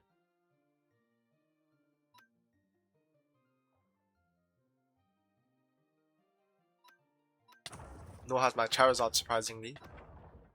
And here on day 42, I find Birdkeeper Marlon. Oh my god, Riz. Sorry about that. I'm really sorry about that. But yeah, he sends out Vero. I one-shot it with Garchomp. And then he sends out another Vero.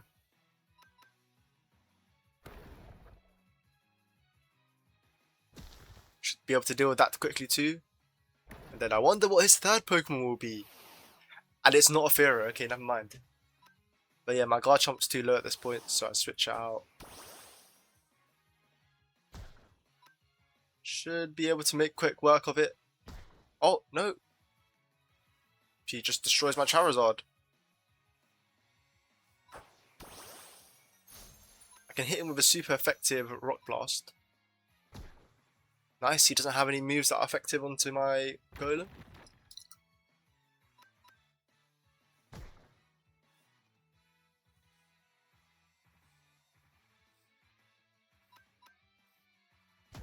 Oh, he manages to kill my Golem as well. Am I cooked here? Nah, I should be alright. Nice, my Gyarados tanks it. And it hits him with a super effective Ice Fang. Find another trainer. Camper Chris. Starts off with Arcanine, should be weak to my Garchomp.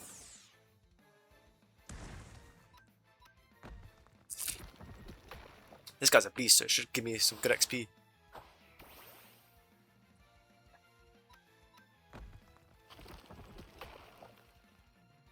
Nice. And I head back to the department store.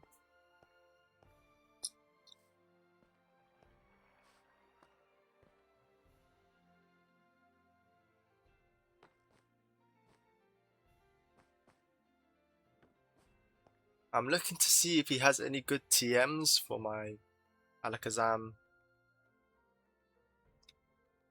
I buy a Thunderbolt here. And then I go on to ground TMs to see if he has an Earthquake. Unfortunately, he doesn't. So I'm just looking at other TMs here, see if there's anything useful.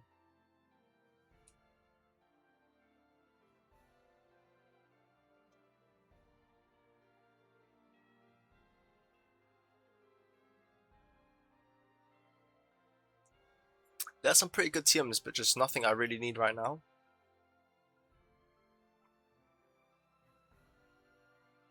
Ice Beam, very useful. Sludge Bomb, a good move. Psychic, good move. These might be helpful later on, so I'm just keeping these in mind. However, I feel like I really need an Earthquake TM right now for my Garchomp. So I start looking up the recipes to craft it.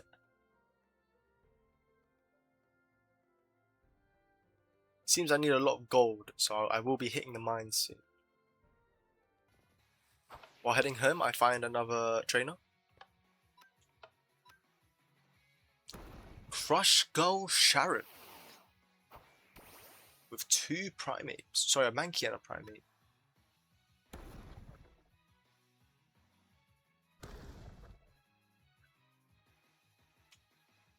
Should be able to finish it off here. Nice.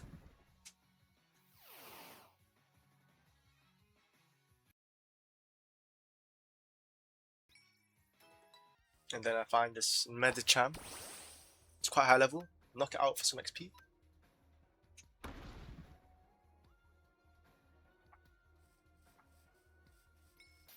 Then I decide to evolve my Kadabra. Since Kadabra evolves by trade, I just need to give it a link cable and I can evolve it.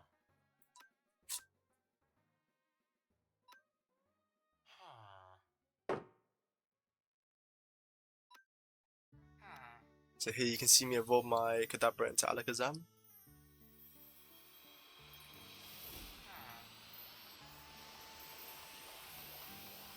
And then I try to teach it Thunderbolt. And at this point I realized Alakazam could not learn Thunderbolt. So I head back out. Find this trainer, Ace Trainer Micah.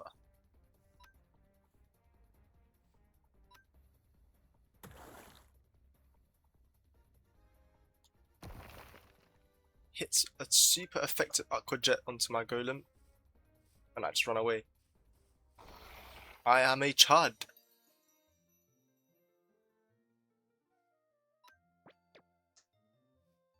I figure I could probably beat it if I send out my Garchomp instead.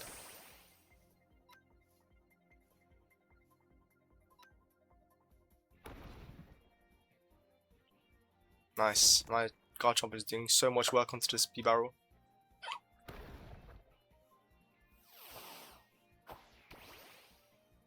Sends out a Beautifly. Oh god, my Garchomp is so strong.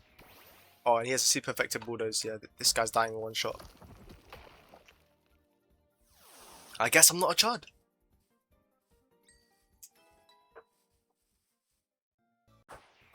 Didn't we just fight an Ace Trainer Micah? Huh? Anyways. It's free XP, can't complain.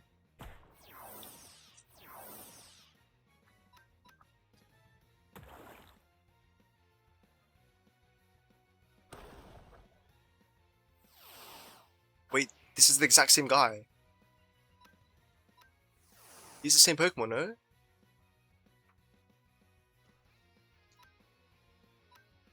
I think the game just spawned 2 of the same NPCs, I'm guessing.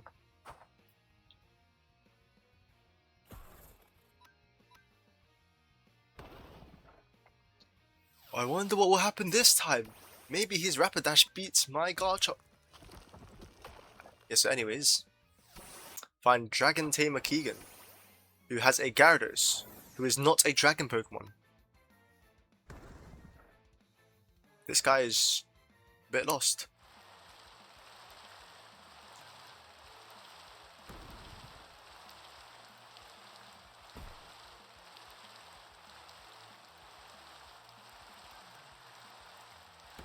And then I quickly make work of it.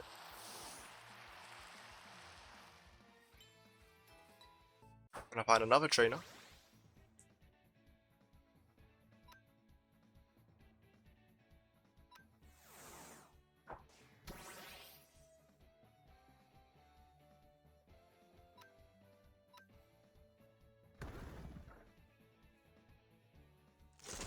Here's my Tina with a series of Dragon Claws.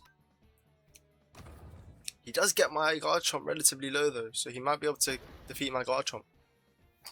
And my other Pokemon are quite weak, so oh no, he sends out a Curlier. This guy's not winning anything with that.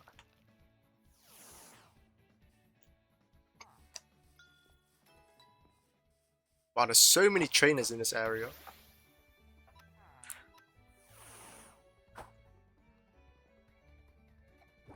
Does poison my Charizard, but my Charizard should be able to make quick work of it, unless he switches out to a water type Pokemon.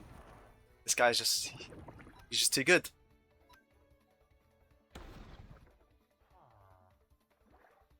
Yeah, I just sacrificed my Charizard here. It's fine though. I can send out my Alakazam. It's pretty weak, but Seeking's not too healthy. Yeah, I do manage to finish it off. Get some XP onto my Alakazam. And he one-shots the Roselia, surprisingly. With 12 level disadvantage. Find another trainer.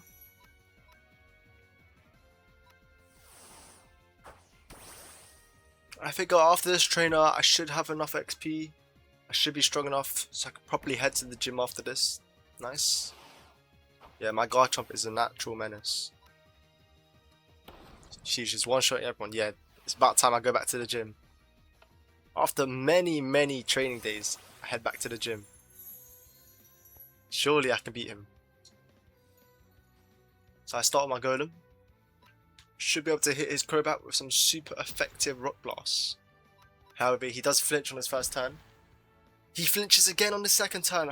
My Golem might be useless. Okay, he gets a hit off. That was not great. If he's lucky, he can tank another one. Oh my god. Did he flinch again? No. Okay, I had to forfeit this. He flinched 3 times in his first 4 turns. I'm positive I can beat him, but that was horrible. That was genuinely disgusting.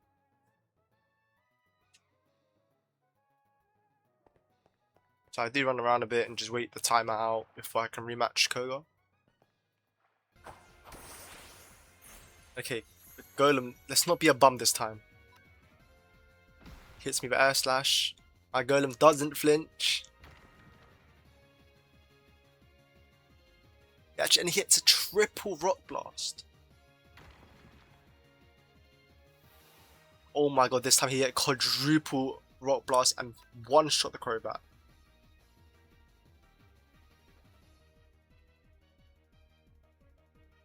Okay, at this point, I'm thinking whether to switch out or whether to just keep hitting him with my Golem. I figure I should probably set up some rocks and just chip the remaining Pokemon when they come in. Honestly, I thought I could place more than one Stealth Rock down. That's my bad. I wasted a turn. But it is fine because he is 4 times resistant to poison type moves.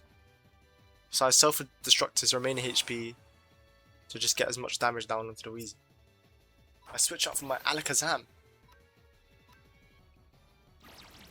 Hit the Weezing with a Psychic. Super effective and knocks it out. Now he has 3 Pokemon left. He sends out his Drapion, which is resistant to all of my Alakazam's moves. So I have to switch it out. I figure I can hit him with a fighting type move. But it doesn't work. He makes quick work on my Breloom. It's time I send out my Ace. He does lower my Garchomp's defense. And my Garchomp leaves him 1 HP. But Bulldoze has also lowered the Draeflon speed, so now my Garchomp goes first.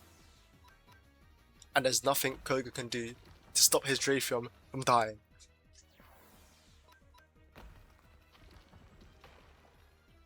I finish off his Draeflon and I burn all of Koga's healing items.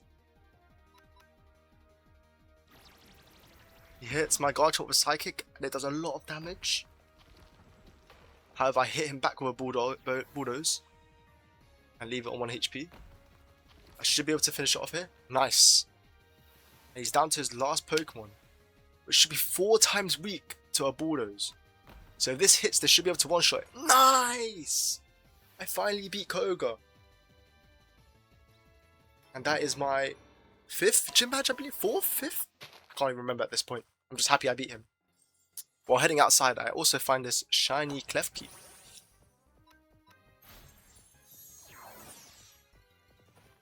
Here I'm really struggling to get up a tree. Hit him with Paralyze. The catch rate is still pretty low, so I hit him with that Leech Seed just to chip his health down every turn. Throw an Ultra Ball.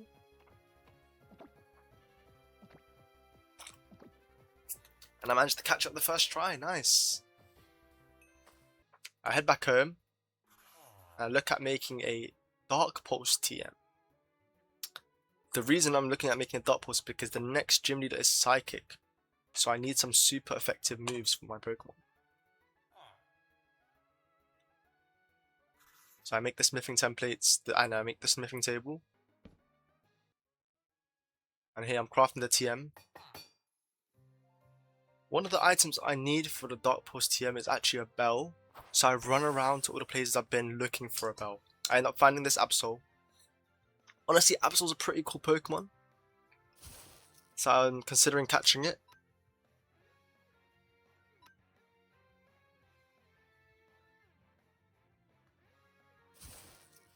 So I hit him with a Paralysis. And then I figure he could probably tank a shot.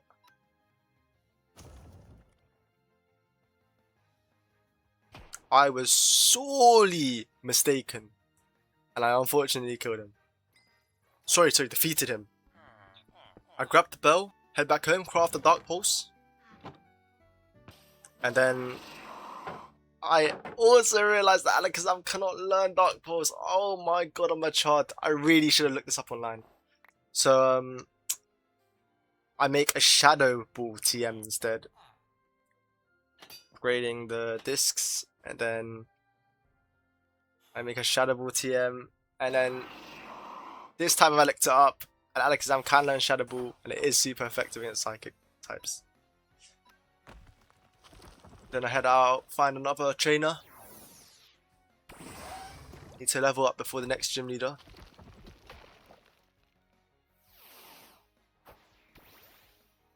Sends out Ursaring. Wow, this guy is a tank.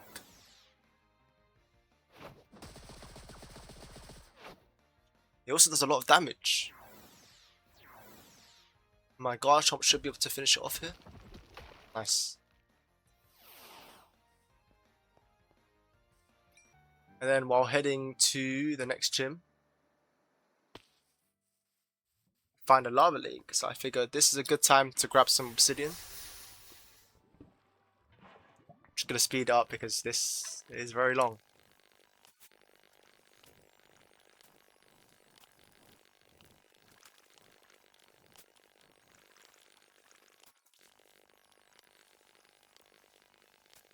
Okay, after grabbing all the obsidian and heading to the next gym leader, I find another trainer.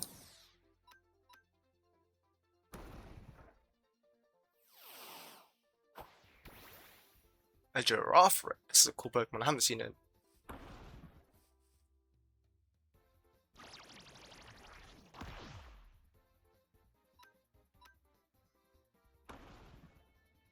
Here, I'm just looking at my level cap. Find another trainer. Ace Trainer Felix. So I thought I said Alex for a second. It says that Salamence. Wow, Salamence looks so cool in Cobblemon. Make quick work of it. And then it says that This guy has some of the best Pokemon.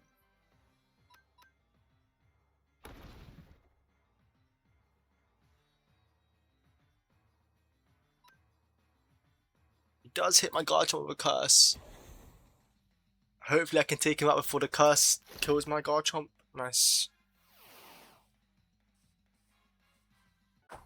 Find Ace Trainer Stefan with the coolest sweater I've seen in this game. Sends out level 57 Larvitar, which could evolve twice at that point.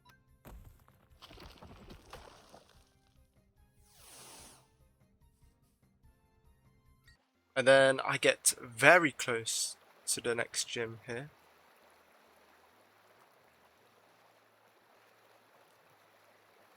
I realize I just need to travel in one direction and I can find the gym. And yeah, the map is loading in. Should be right here. Nice, I can see it there. And my horrible landing, it's fine. And I head inside the gym. Heal my Pokemon really quickly.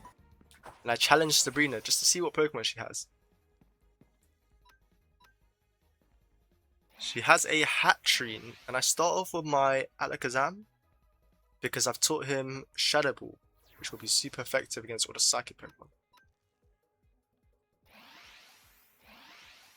I figure because Hatterene is hitting him with special type moves, I can just spam Calm Mind and just become very resistant to special type moves while boosting his special attack at the same time. However, he does get quite low, so I have to heal him up. Honestly, this wasn't the best strategy because the Hatterene was spamming Mystical Fire, which had a chance to lower the special attack on my Alakazam.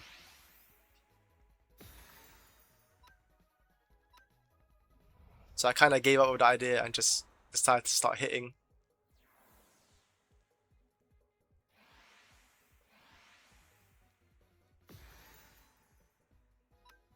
The Hatterene had a weakness policy, which is a super broken item. It's fine, my Alakazam takes it out.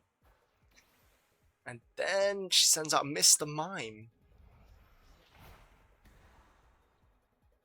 Should be able to two-shot over Shadow Ball, but I don't know if my Alakazam can tank a Psychic. It does! With the 3 Calm Mind buffs. But he finishes it off with a Sucker Punch. That's so unlucky. Oh my god. But it's fine, it's fine. I think I can beat her here. She only has 4 Pokemon, and my Pokemon are quite strong now.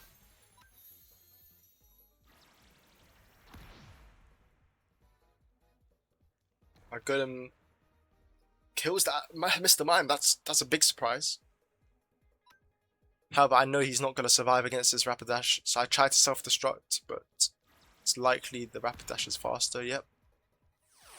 It's got Rapid and Dash at this name. I'm not outspeeding that. I do send out the Charizard.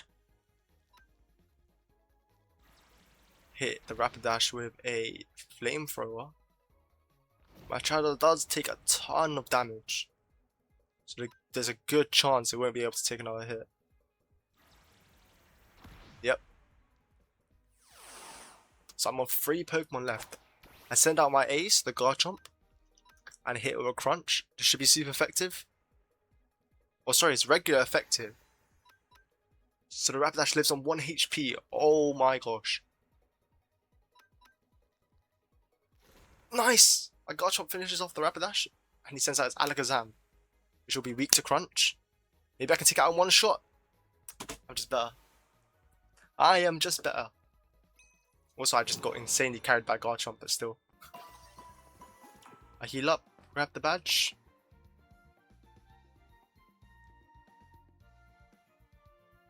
And then I look at collecting some of the amethysts, because I think some of the recipes need amethyst later on. And then on day 47, I head back home. I left some of this B-roll of me flying back home just because it looks really nice with the shaders and flying on the Charizard. And honestly, I just wanted to compliment this mod pack because this is such a fun mod pack to play, and it just looks so good. Honestly, it just looks so good. Find this temple. Probably should have raided it. Honestly, I can't remember if I missed it or I just couldn't be bothered to read it. But yeah, I did skip it.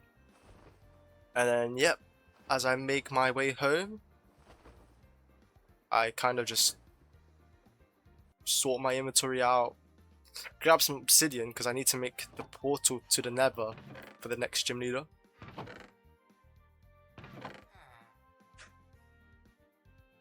I did collect a bit of extra obsidian just for an enchant table later on if I want to make one. But yeah, I grabbed some blocks. Make the portal outside my house. Hopefully I don't mess this up because obsidian takes so long to mine. Nice. And then didn't have any flint, so I had to break some gravel.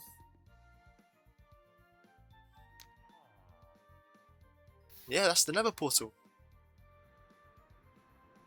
And then on day 48, I head into the nether. I find this Armourouge. Pretty cool Pokemon. But I do need to defeat some of these Pokemon just for their loot. I'm looking for Blaze Powder and Magma Cream, I believe. So yeah, I know Slugma can drop it. Mine some gold as well, just in case I need some for any future TMs, as each TM costs a lot of gold to make. Find another Slugma. It's level 3 Slugma versus my 58 Garchomp. Who do you think wins? Okay, at least this one's level 22, so that's bad. I hear that shiny noise, but I want to finish off the Slugma first. You can see me looking around for the shiny. And then I find it here. A shiny Darumaka. Pretty cool. It's already asleep. I'm guessing it's nighttime in the nether. I didn't know they had a day-night cycle, but because it's asleep, my catch rate goes up a lot. And I catch it on the first try. I find this Charcadet. I think Charcadet has the same loophole. Yeah, it gave me a Blaze Rod.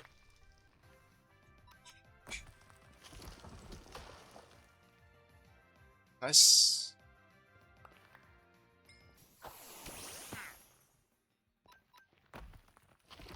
feel kind of bad because I like these baby Pokemon and I'm just annihilating them with my Garchomp. I do need the mob drops. And there aren't very many ways of getting these drops.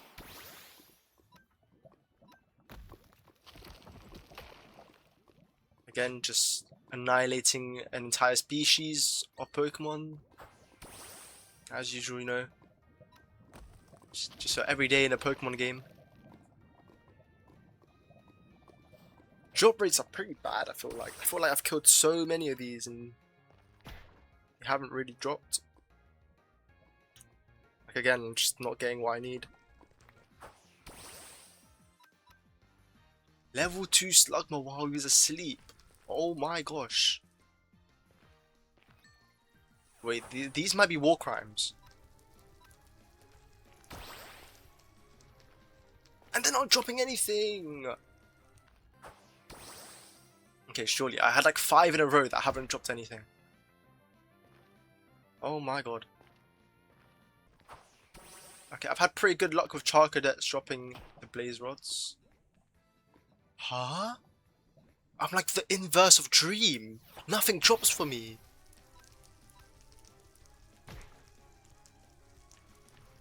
Okay, nice. I finally got the last Magma Cream I needed. Head back home.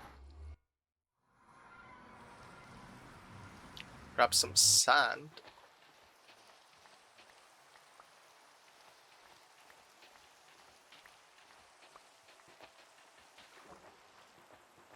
Smelt up the sand. Grab some iron. I can make the compasses and to make the maps. And then now I just need to craft the items. Make the wise glasses. To choice specs. Into cinnabar glasses. I head out to grab some white concrete.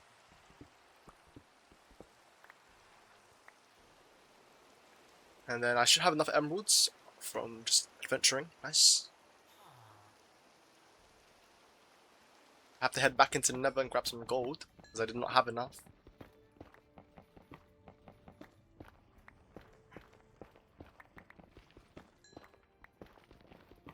And then after grabbing enough gold, I can head back home and make the boss ring. And this is the item needed to craft the map that will locate Giovanni. So I make both these maps, head into the Nether, and start flying to Blaine's gym, which is the 7th gym leader, I believe.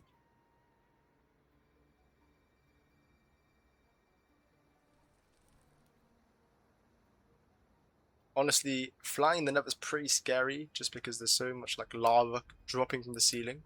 It's also pretty cool at the same time. Okay, here I went like super risky. I threw this like lava lake. I should be fine. Oh my god, oh my god. Wait, I'm actually too good at this game. And then I'm almost at the gym. I can't spot it quite yet, but it's on the map. But yeah, I find the 7th gym leader. Grab the firestone really quick, even though I have a ton of these. Heal my Pokemon up. Nothing good in the chest. I figure I should probably challenge him just to see what Pokemon he has. This guy's a step up, because he has a 40 or 6 now. So this is going to be a challenge. His Torkoal is pretty weak. My Garchomp makes quick work of him. Since our Charizard, this is going to be hard because he is immune to ground type moves. And all my other Pokemon are very weak.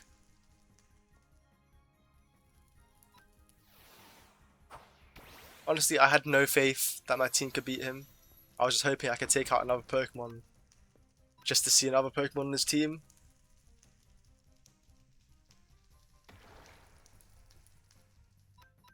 My Gyarados gets a decent hit in.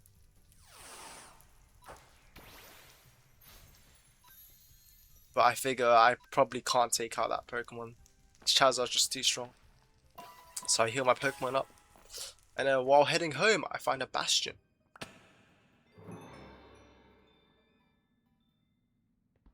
Honestly, I think with these Bastions there's like a large gold deposit. But I just couldn't find it for the life of me. So I just took these 2 gold blocks, called it a day. And then I headed home. Went back through the portal. Ready for day 51. Day 51, I crafted the XP share.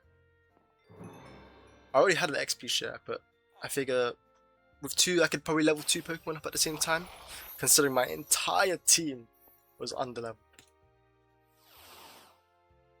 Gave the lucky egg to Garchomp because, again, my strongest ace Pokemon, super effective against the next gym leader. Hopefully he can carry me if I get him strong enough.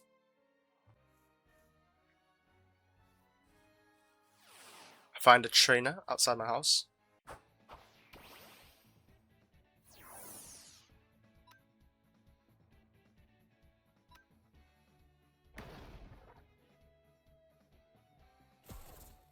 He does more damage than I can do to it. Oh wow, I think my Garchomp gets defeated here, no? I can get one more hit in, but it won't be able to finish off his Masquerain. Wow, that was a strong Pokemon. I did not expect that.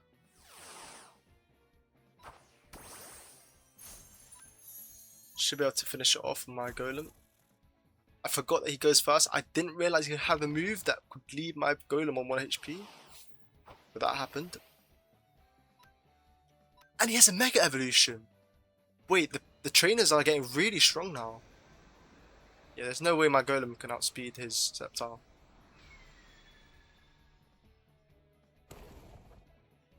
Yeah, I wouldn't have gotten that self-destruct off. Send out the Alakazam. I know my Alakazam's not going to win this. I'm hoping to just get a bit of chip damage in. That was a lot of chip damage. Wait, my Alakazam is very strong. It won't be able to tank another hit. And with that, hopefully my Charizard can finish it off. And it can't. I'm speechless. What just happened to my Charizard? Come on, Gyarados tank it. Nice. Finishes off with a 4 times effective Ice Fang. And then he sends out Explode. Explode? Never seen this Pokemon before. Oh yeah, I'm not beating him. Unless... Nope, I got smoked. Oh my god, he just beat me with 3 Pokemon, no? Oh, I'm a chod. Oh, yeah, I'm a chod. Well, hopefully I can get my revenge on this guy.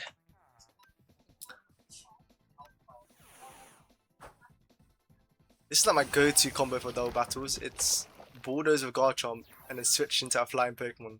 That's immune.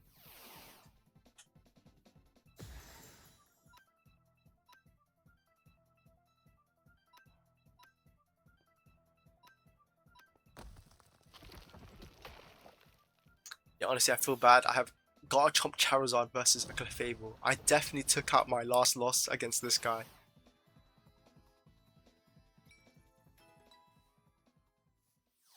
And then, there's so many trainers around here. There's another one here. Just has a Miltank. Well, the Miltank is quite a tanky Pokemon. I feel like it doesn't do much damage, so it's usually just a punching bag.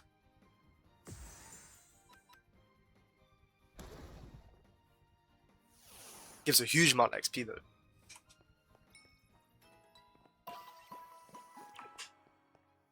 Just like a million trainers around here. This guy with a Victory Bell.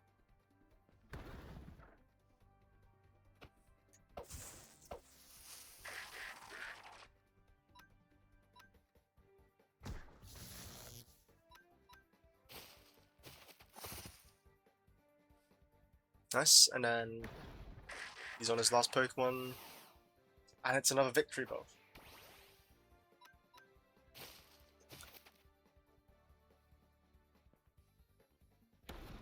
My Garchomp is paralyzed, so this fight might take a bit long, but unless... Nice, finish him off. There's like a million trainers around me. Okay, this Voltorb just puts me into battle. He's so low level, it's not worth killing, but he's just so annoying that I'm just going to do it anyways. Okay, I decided to rematch Trainer Brendan. Garchomp hits him with a Dragon Claw. Ooh, it's a bit of damage. Okay. As long as he doesn't crit, my Garchomp should be able to tank his next attack. Okay, hopefully I can finish him off with this. Because otherwise I might be cooked. Okay, nice, nice. Explode. Okay, this Pokemon is a monster. I lowered its speed. That's good. Oh, he missed! He missed! This is so good. I think my Garchomp goes down here. 2 misses in a row. This guy's cooked. Oh my god. Hit him with the Dragon type move, surely, because he's gonna Mega Evolve and then he'll get that weakness.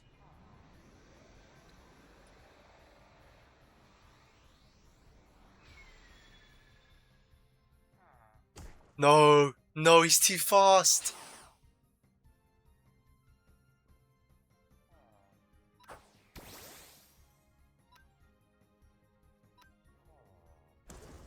I mean, surely it tanks it, nice. And that, he probably tanks that as well, nice. Yeah, I kind of just have to die here. It's okay though, it's okay, we got 4 more Pokemon left. The Alakazam does some damage. It's a bit slow though. Yeah, only you'll be able to get 1 hit off. But it doesn't matter, because this guy's a beast! Wait, my Alakazam is so strong. Okay, I find another trainer, Pokemaniac Mark. That's new. got a Rhydon. Rhydon. sorry.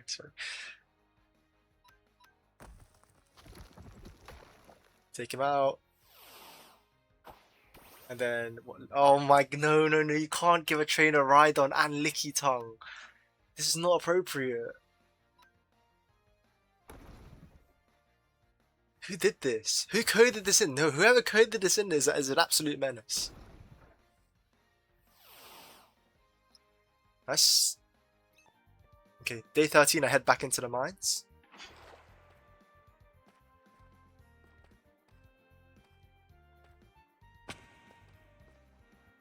I'm not particularly looking for any ores, I'm just trying to look for meteorites, which are like the purple deposits.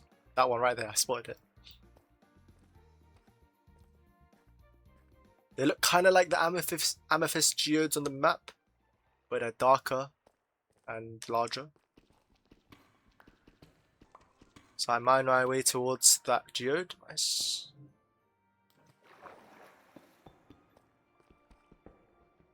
And then inside these amethyst geodes, I should get a megastone.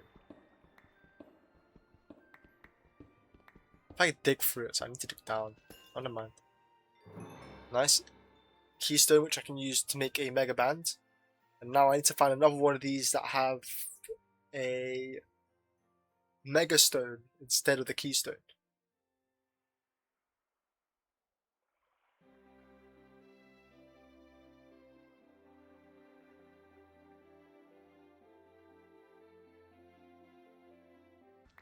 So I start heading to these dark deposits, and I find some diamonds in the meantime. A lot of diamonds. Unluckily, the first one I look for is an amethyst geode. I do find some more diamonds. And some more diamonds. Wow, I'm rich. And I figure the ones that look more like the meteorites that I'm trying to find, I'll dig to those. Find some more diamonds. Ooh, I leveled up.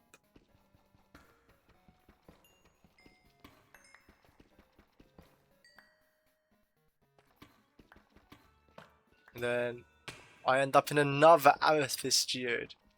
By the way, the mining to each geode takes super long.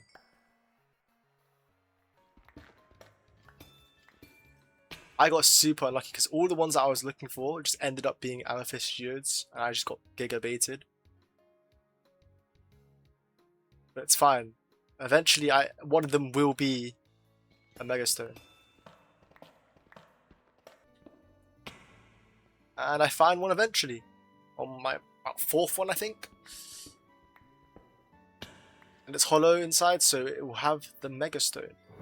And with this, I can craft it into any megastone that I want.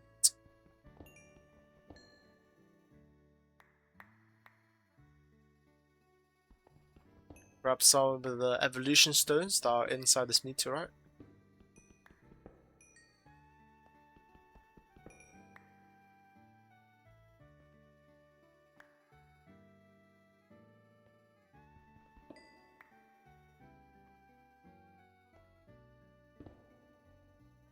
And then head back up. A pick is about to break, so I have to use the wood and craft a new pick. Otherwise, I'll be mining stone my fist to get back up. Then I head back up to the surface, almost there.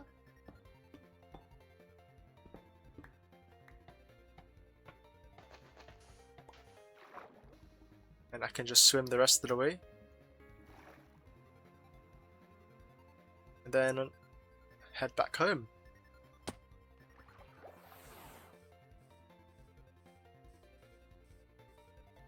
On day 55, I decide to expand storage in my house because my chests are getting very full. So I add one more double chest and store a bunch of stuff from my backpack. Just grabbing the things that I will probably not need while I'm adventuring. and that I can just leave at home. And then here I'm looking at the different Megastones that I could craft. I end up going for Charizardite X because one, I think it's the cooler looking version of the Charizard ones. So I head to the department store, grab the items I need, and the rest of the items I should already have, and I craft it. And then I look at the recipe for the Mega Ring, which I need to Mega Evolve the Charizard.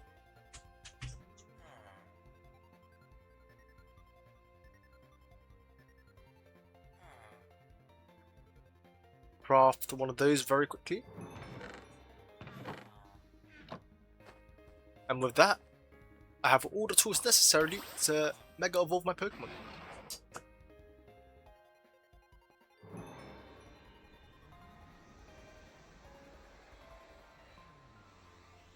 And with my first Mega Evolution, that gives a massive power boost to my team.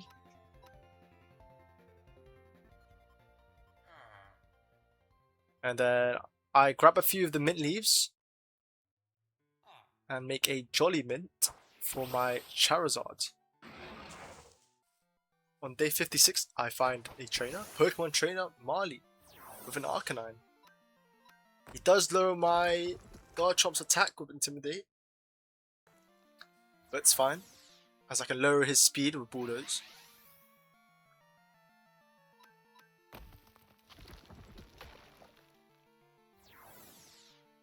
Hit him with another super effective Bulldoze. Should be able to finish him off here. But the trainer does heal his Arcanine to full HP.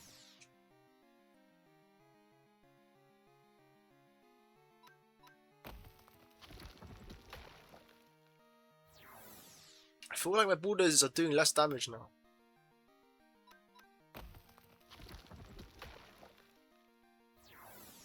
Okay, so he removed his type using Burn Up, I'm guessing. So my Bulldozes aren't super effective anymore.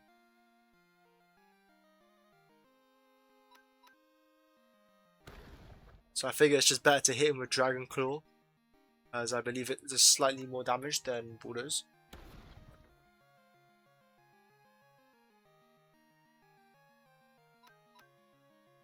This was a very long battle considering he only had one Pokemon. I did manage to take him out eventually. Then I encounter another trainer, Birdkeeper Beck. I thought I said Beak for a second. Imagine your name's Birdkeeper Beak, that's an awful name. Anyways, I take out his Pelipper, and then he sends out his Staravia, which is high enough level to evolve into Staraptor, but I guess he doesn't know. I should be able to finish him off with my Garchomp. Nice. And then I encounter Lady Melissa with a Lopunny. Oh, yeah, his Lopunny's getting smoked. And then I make quick work of Lady Melissa. And then on day 57, I find, I don't remember what's a Beauty Olivia with a Venusaur. I think my Garchomp is just so OP at this point that it can just melt everyone. For Terra. Wow, my Dragon Claw does a lot of damage. That was a crit to be fair, but Torterra's a tanky Pokemon. And then I managed to take out Torterra. Then I find Battle Girl Helen.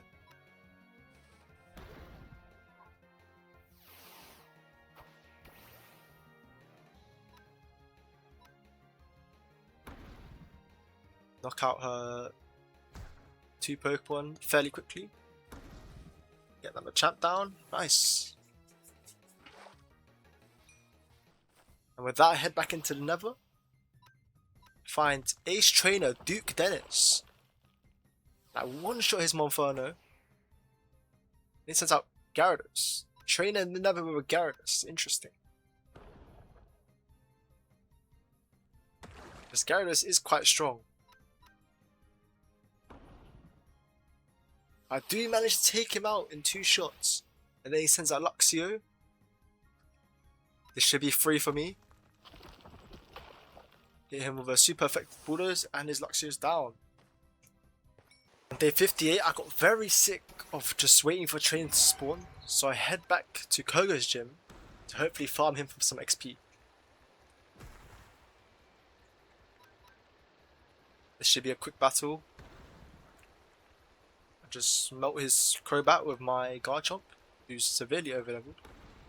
But he is spamming his heals. And then once he runs out, I should be able to take it out. I think he should be out of heals now. Nice. And then my Garchomp takes him out. And he sends out Wheezing. And I should be able to just hit the rest of the team with super effective ground type moves. Oh, sorry, Wheezing is immune because of his ability Levitate. That sucks.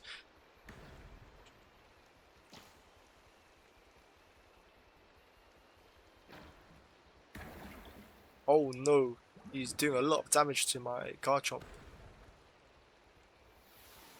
Now hopefully I should be able to finish off the rest of Pokemon with super effective ground type moves. Oh, Venomoth is not weak to ground type moves. It's fine, my Garchomp is so strong. Huh? The Jaffian lived on 1 HP! No, I think he takes him out my Garchomp. No! Rip the XP. That's fine, I can just use my other Pokemon to sweep the remaining Pokemon. Toxicity. Okay. I'm scared he'll one-shot my Gyarados. There's a 4-time weakness to electricity. So, yeah, I switch in my Golem. Hit him with a 4 times effective Earthquake. Did he have a Focus Sash last time? I can't remember, but it's fine. I'll just take him out with an Earthquake. This took longer than I expected, but probably better XP than fighting random trainers outside. While leaving, I found another trainer, Pokemaniac Mark. I feel like I've also met this guy before. Probably just the same pool of trainers that are generated. But here is Viperia with my Garchomp.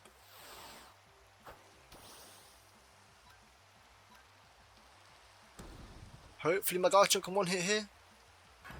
Unfortunately it can't. So his Licky Licky does take out my Garchomp. Send out my Charizard. It is Licky with a Flamethrower. Oh wow, this guy is tanky. Let's find the 2 more hits, I believe. Yes. As long as my Charizard doesn't miss here. Cool stuff. Day 59, I find Tamer Edgar. Hit his Arbok with a bulldoze. But he does switch out. But it doesn't matter because he switches out to a poison Pokemon which is also weak to it. Beware! What a goofy Pokemon. Hit his Beware with a Dragon Claw. Wait, his Beware does a lot of damage. But he also just did lower his stats, so I should be able to finish him off here. Nice.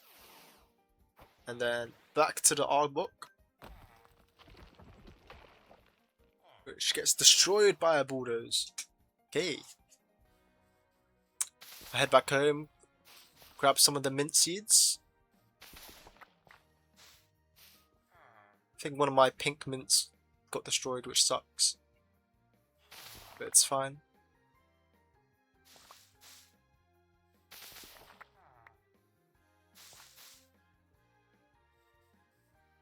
With that, I have all the leaves that I need.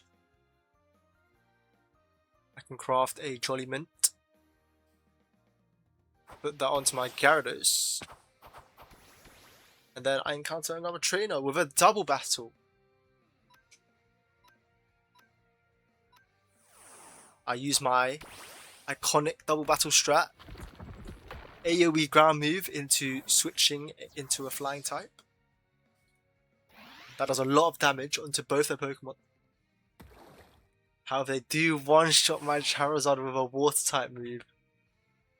That is super unlucky. Probably should have switched to Gyarados instead. Send the Alakazam, hit them with Bulldoze, and then I think my Alakazam could finish off the Crawdaunt here. But it's unable to tank the Bulldoze. I guess my Alakazam is a bit of a glass cannon. It's fine here, I can switch into a Golem, as he has Sturdy. Won't be possible for him to get one shot. And then my Garchomp finishes off the Crawdaunt. Day 60, I head back into the Nether. And then I make my way to Blaine's gym. I challenge him and I start off with my Gyarados.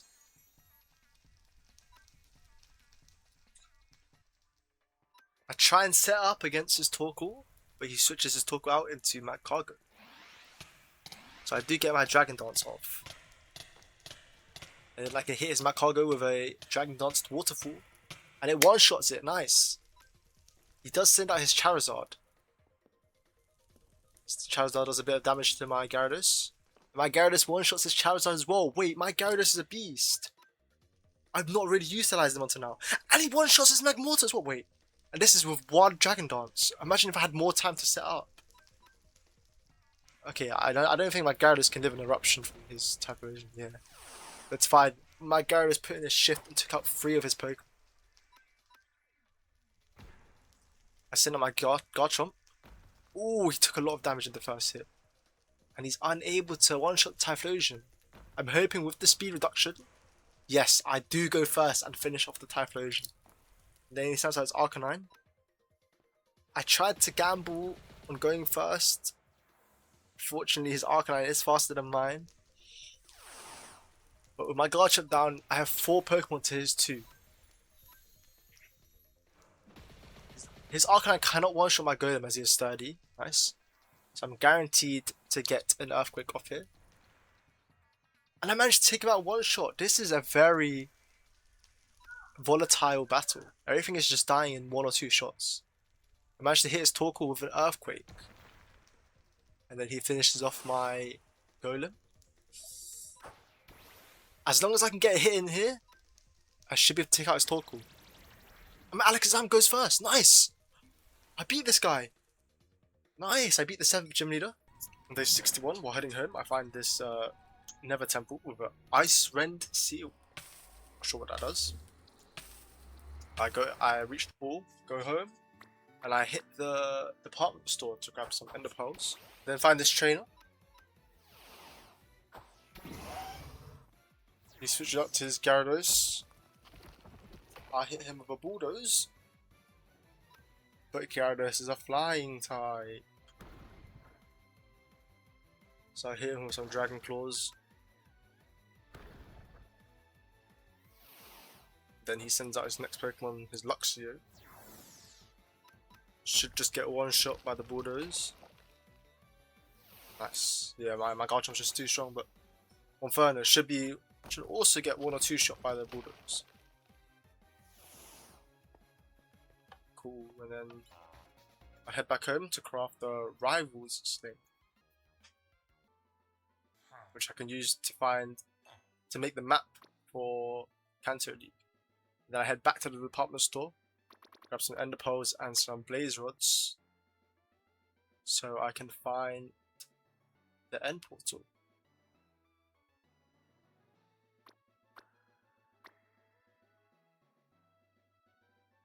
Just making sure I have enough in case any of them pop. Then I head out to the last gym leader. I'm on top of the gym, but I can't see it, so I'm assuming that it's probably under the ground. So I start digging down. Yep. And I eventually get to the gym.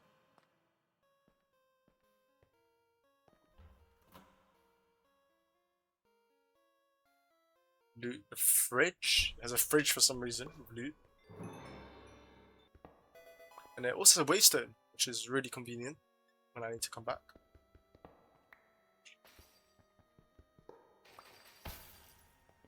I grab the sack of gold. And the fossil machines. And on day 63, I challenged Giovanni.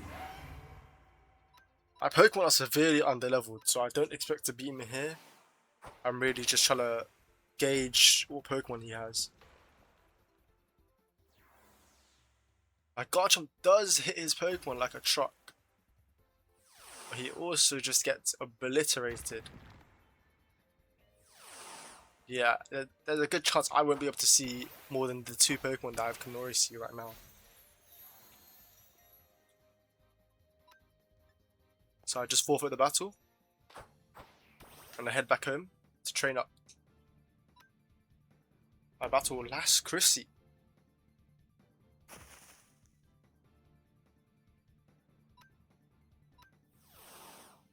She withdraws her Parasect for Leavanny.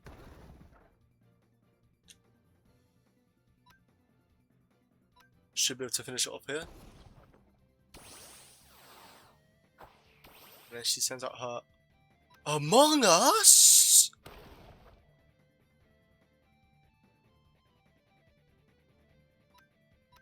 Okay, I need to finish off here before it hits me with the Solar Beam. Nice.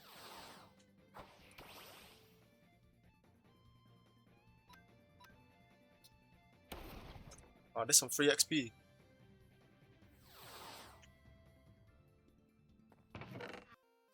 And then I have another trainer, Juggler Sean.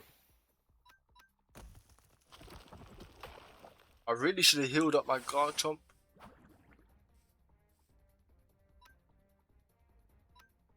But hopefully I should be able to one-shot it. Oh, that's so close. And my Garchomp poisons to death. Nice. Okay, man.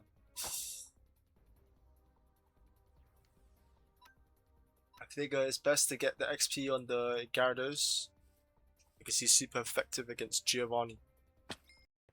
Nice. Day 64, I find Bird Keeper Roger.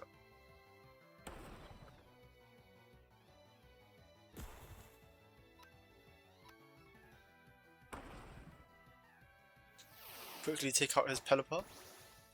Sends out Cobblemon.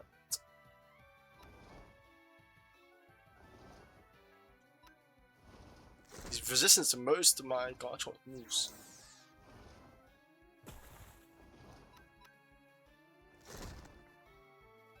I do manage to take him out with some crunches. Sends out on Pheasant. Hit him with the Dragon Claw.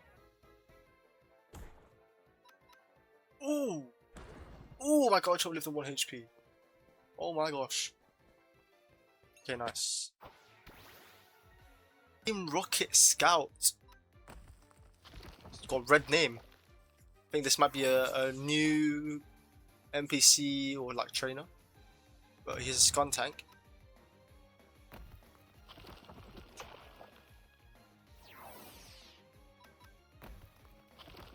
Looks like he only has 1 potion, so I quickly take out a Skuntank. Clado. Should be able to just hit him with a crunch. Confusion. Ooh, this is gonna be annoying. Nope, it doesn't confuse my Pokemon. Never mind, I'm fine. Sharpedo.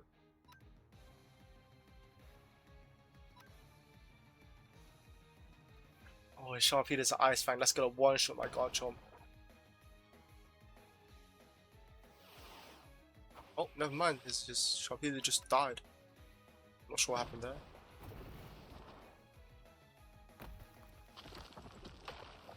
I think every 5 Pokemon just gets one-shot by my Garchomp Bulldoze. It's kind of crazy. On day 65, I encounter Jasmine. This is one of the strongest trainers that I've faced. 6 Pokemon. All at level 60. Managed to take out her Bronzor. And she sends out Aggron. This Aggron is a beast and it can Mega Evolve. Okay.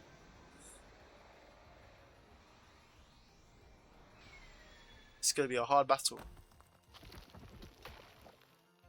Oh god, my super effective Bulldoze barely does anything.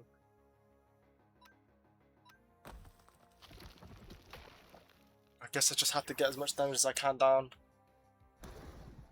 I need 2 shots to my best Pokemon. Oh, okay. Yeah, my Charizard just took so much damage when it switched in. This is going to be rough.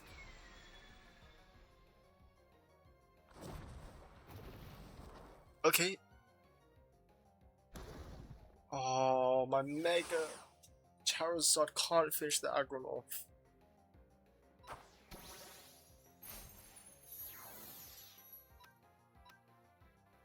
And it heals to full. No, I might be cooked. I have to forfeit this battle. There's just no way. And she BMs me. I barely broke a sweat, Jasmine says. Day 66. I take it out on this trainer. This guy also has 6 Pokemon, but honestly, I'm angry after that last defeat, so I'm going to take it out on this guy. Mr. Raptor lives on 1 HP. He heals it to full. And I should be able to finish it off here because my Garchomp is just faster. Nice. Heracross.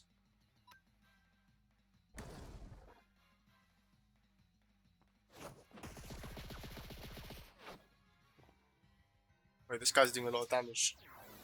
I think my Garchomp takes out the Heracross here. Okay. Torterra.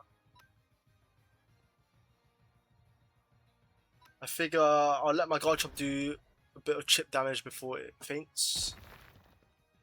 Yeah. It's fine though, I can send out Gyarados here. You'd think Charizard, but I know Gyarados is an Ice type move with a 4x effective against Torterra.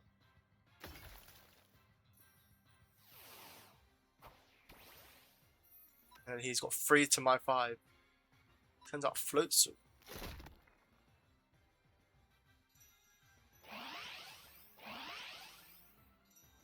I decided to set up because I don't think his Floatzel would do much damage to my Gyarados.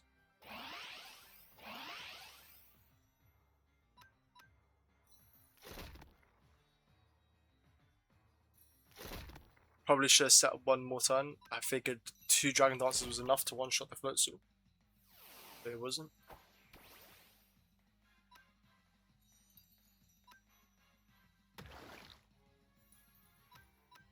And it made the Snorlax flinch. That was insane. That was pretty lucky. I think his Snorlax kills me there. And his last Pokemon is Rapidash. That's so unlucky for him. Then I head back home and sleep. Ready for day 67. Where I head out and find Picnicker Missy. That name has no threat, so this is gonna be an easy battle. I already know. I've never been scared of a Picnicker in my life.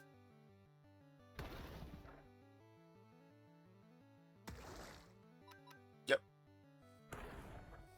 Kill her quickly. Oh, sorry, defeat her quickly. Oh, that sounds horrible. Then I run to Jasmine again. Can I get my revenge? Start with a Steelix. I don't think she had this last time, or I just didn't get far enough. Okay, my Garchomp should win this exchange.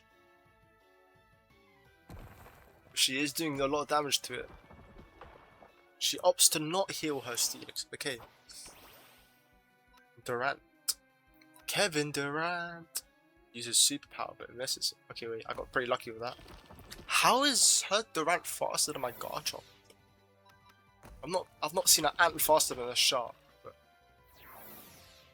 after lowering its speed, I become faster. But it does finish off my Garchomp.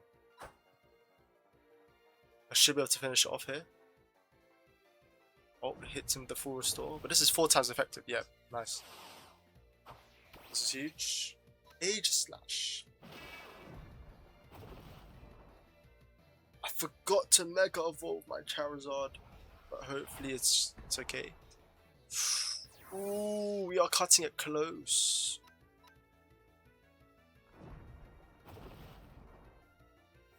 Okay, I have 5 Pokemon out, she has 3. Surely. She sends out her Ace.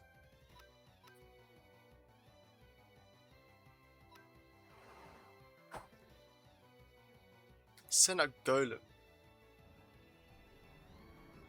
But I'm not sure he can tank more than one hit. Fire punch. Should be fine. Maybe I can hit with a self-destruct. Oh, it doesn't do much damage though. I guess it's Earthquake. Oh, that was rough. Okay, I just lost my Golem there for no reason.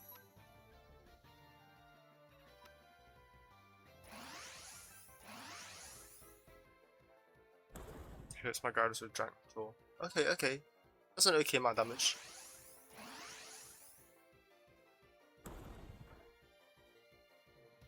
I might have to hit this turn. Oh, that does not do much damage.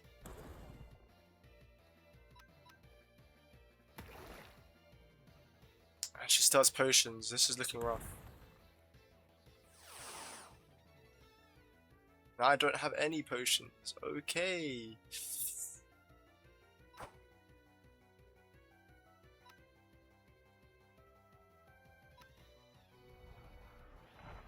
Maybe my Alakazam could do something.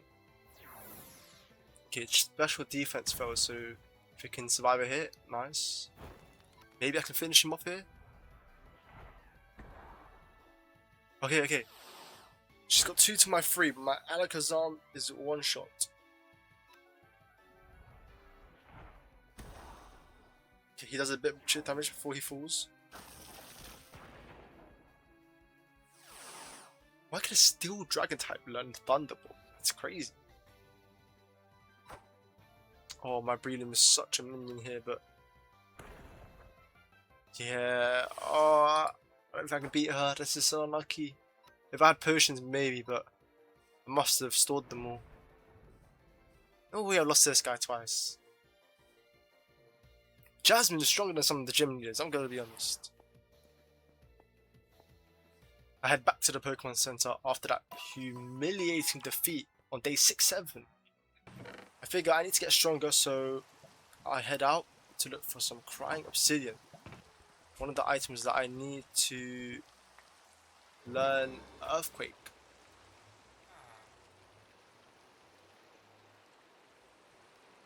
So I make the TM smithing templates. Grab a ground gem. And with that I should have the items to make an Earthquake TM.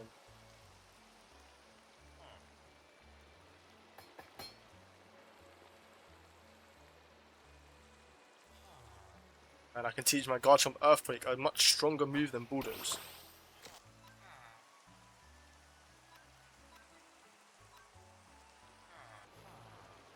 I also figure I could probably set up with my Garchomp if I teach it a Sword Stance.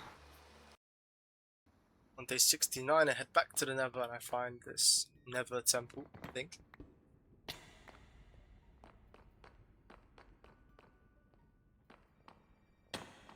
I head down and then this literally just looks like a jungle temple, so I assume there's like traps behind in the chest. That was correct.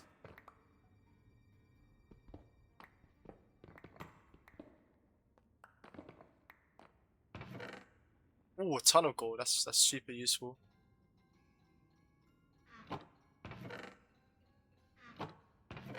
Some other bits and bobs. Netherite scrap. It's never going to be used.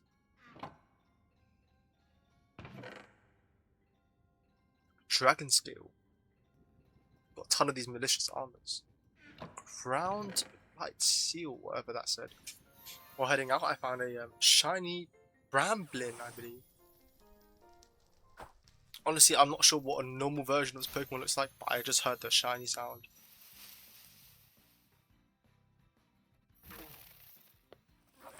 I think my Pokemon are a bit too strong to hit it, so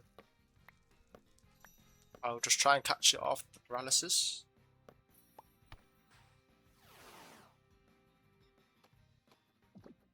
I look at a Foresight TM here because I figure if my Pokemon get to the point where they're too strong, I need to start looking for False Swipe. So I head back home after a False Swipe TM. I believe Breloom is the only Pokemon that I have that can learn it. So I teach it to him. This is perfect because he has stun spore to paralyze the Pokemon. Then he can hit it with full spec after. Head to the department store, grab another normal gem, and here I make the sword stance for my Garchomp, so he can set up as well now.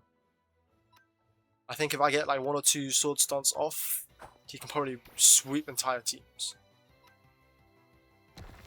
On day 70, I found Picnicker Irene. Took out her Tentacruel, sends out Swanna and Dugong. Hopefully I can take this one out in one hit as well. Oh, okay, he didn't use the Ice type move from it, okay. Make quick work of her. And then I find Jasmine again. Don't think this is the same Jasmine, but let's see.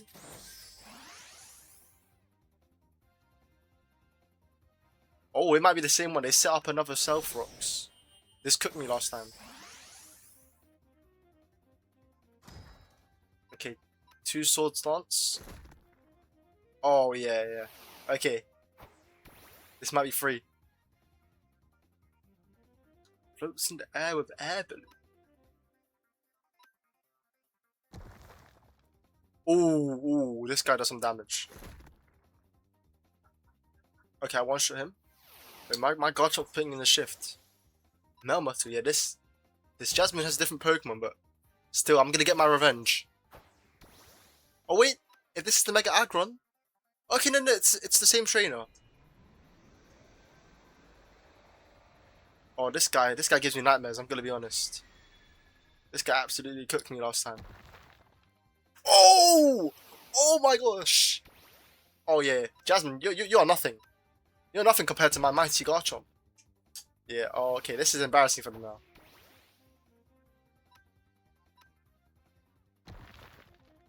Solo sweeped by the Garchomp. Yeah, I really took my revenge.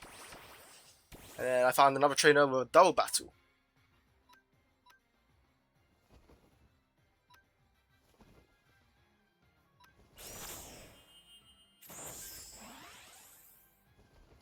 Sword stance. Possibly the most broken move in the game.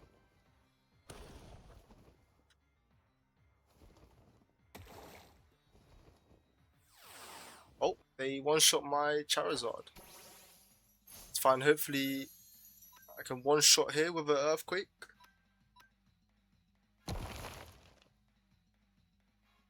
Nice. And my Golem lives because of Sturdy.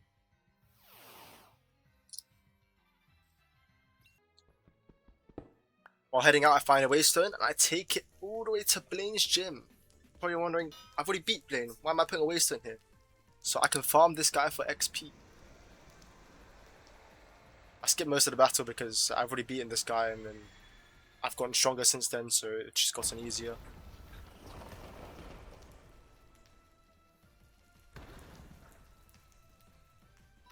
But yeah, I take out his Typhlosion. Oh, his Typhlosion takes me out.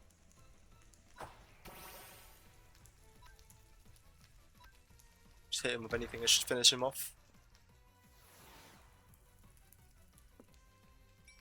And I do this a few more times because Blaine has 6 Pokemon and they're pretty high level, so it's just good XP. Just a lot easier than finding wild trainers because not all of them have 6 Pokemon, so they don't give as much XP.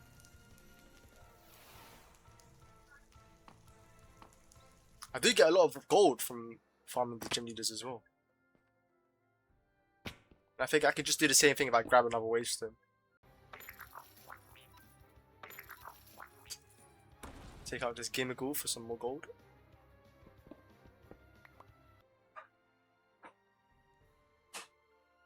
I take it all the way to Serena's gym as well.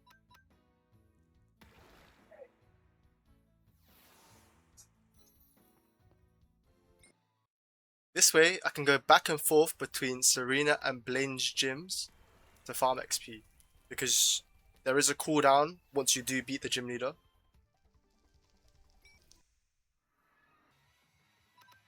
Here you can see me just killing Serena and Blaine over and over again. I feel kind of bad There's not great ways of getting XP in this game.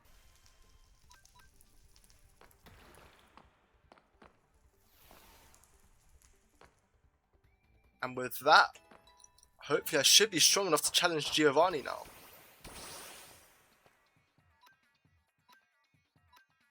Get a sword stance off. Honestly, I don't see my Charizard living many rounds, so maybe he can just get some chip damage. Yeah, he got one shot. Oh, that's unfortunate.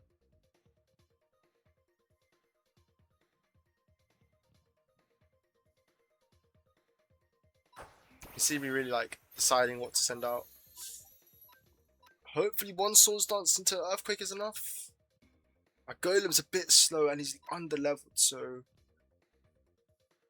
he might just get sacrificed. If he gets a hit off, great, but I very much doubt it. Oh my god, almost one-shots the Viperia. Okay. Yeah, my Golem got cooked.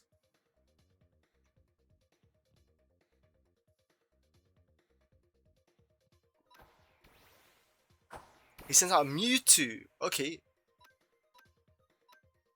This is kind of scary. I'm guessing this is his ace Pokemon. Oh, god. My Garchomp manages to one-shot his Mewtwo. Okay, it's not bad.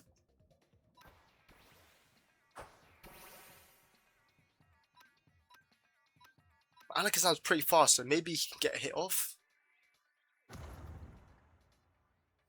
Okay, yeah. My team are kind of bums. But he doesn't take this turn to heal, so I do manage to one-shot both his Pokemon at the same turn. And then my Gyarados is left. To be honest, my Gyarados is pretty strong. And he's immune to the Earthquake. I might have this in the bag. Just hit him with any super effective move. Oh, wait, my Gyarados is just insane, no? This might be the strongest Pokemon in the game. Well, I managed to take out Giovanni with him. I'm not sure any of my Pokemon got a hit on, apart from the Gyarados. I mean, the Garchomp.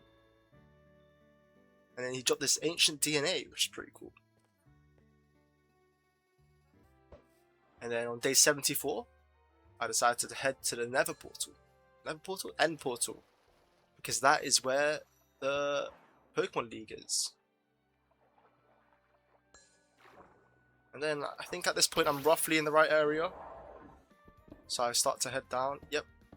And I eventually find the stronghold. Light up the portal.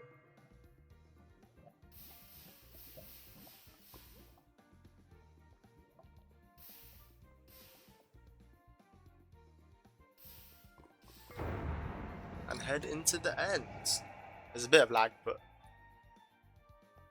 well, there's a lot of lag, sorry, but... at the end, the dragon just died. That's interesting. I guess that's because there's no mobs. Imagine I fall here. That'd be so embarrassing.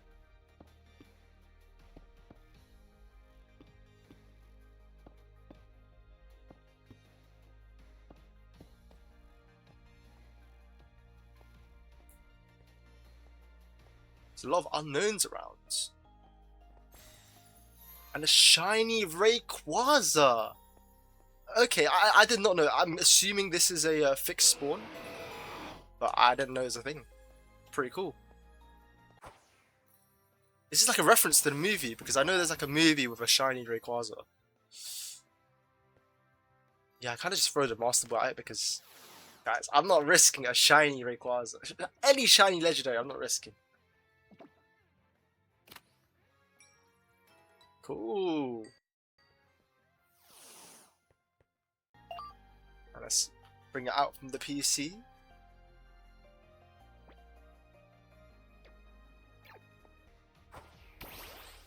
Can I ride on it? Yes, I can.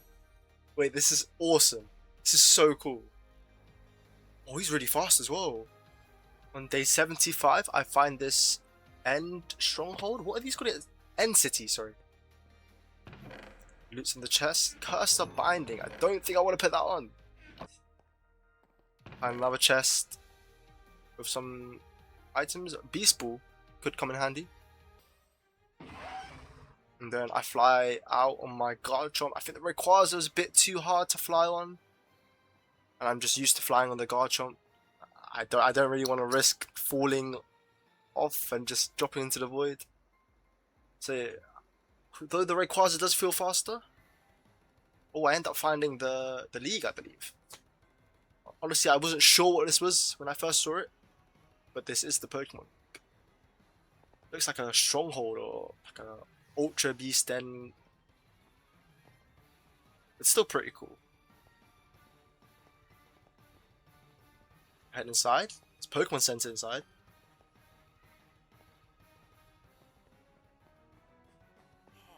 And this giant Eevee.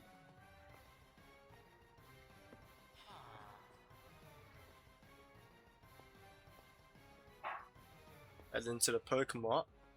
There's a couple of useful items. Take the gems, because they're quite hard to acquire. Ooh, my inventory's looking pretty full right now. Take the max revive, very useful.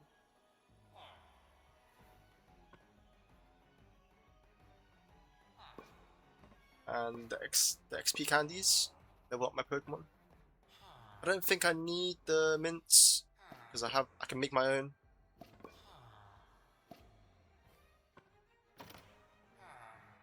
Some chests around.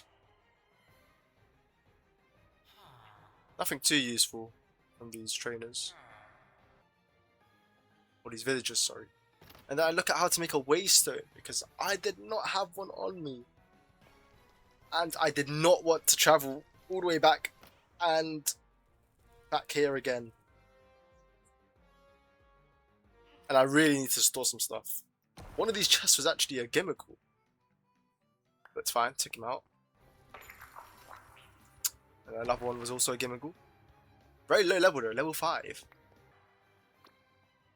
Sell a bunch of my stuff to clear my inventory. Luckily, very luckily, I had amethyst shards because I had no idea how I'd get amethyst shards here.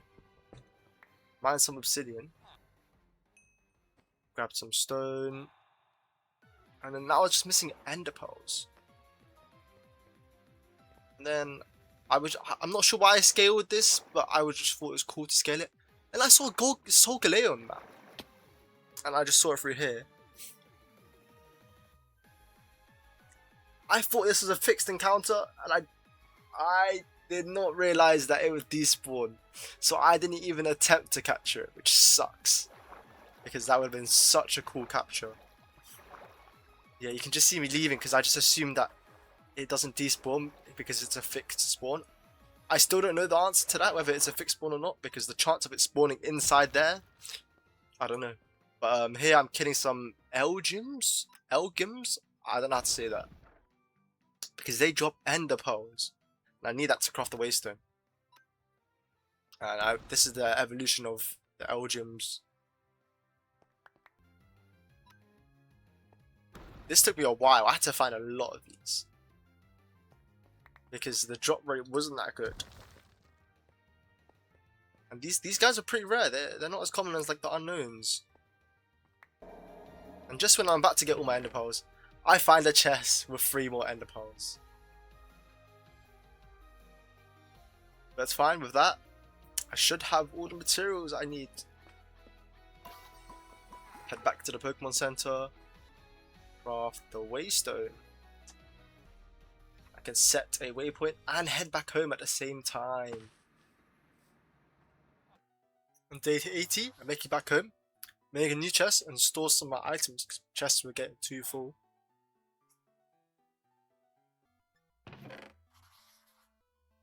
Just took a bunch of items from my backpack as well. All the stuff that I looted from the end as well. And then I head back to Blaine's gym and train up.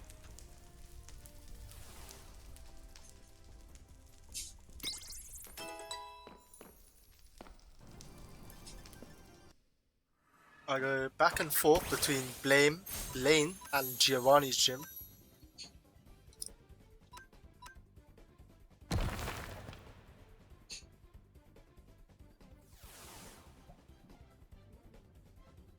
Finish him off with an earthquake. Back to Blaine's gym.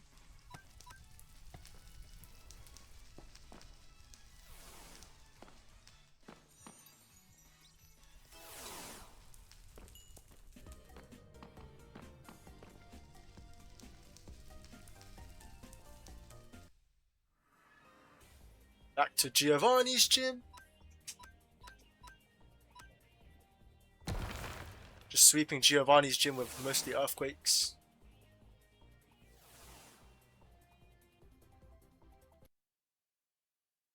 And then in Blaine's gym, I could do the same thing.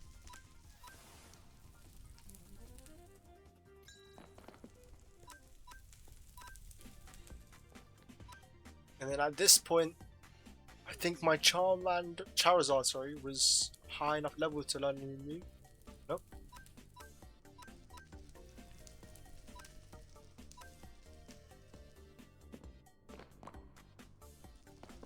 Grab the TMs. Heal up and head back to Giovanni's gym.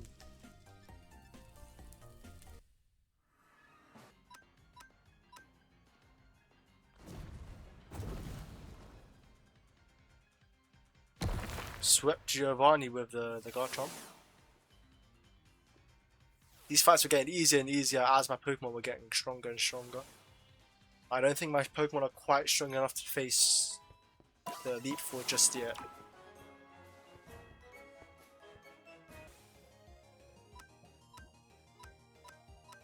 So I really did have to battle with these guys a lot.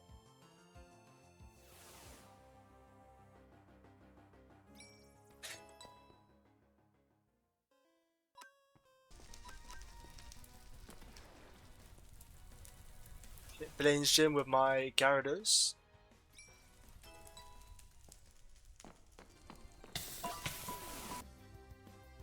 Back to Giovanni's gym again.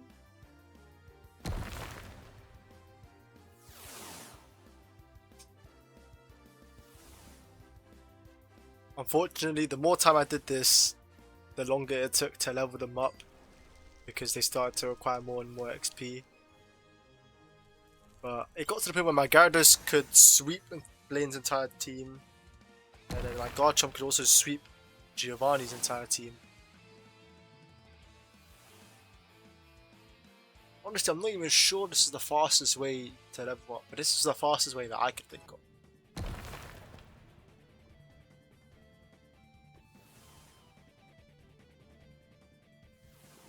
Yeah, just constantly beating Giovanni down. Taking revenge for all of Team Rocket's atrocities. Blaine did nothing wrong though. I'm just a jerk. Needed the XP.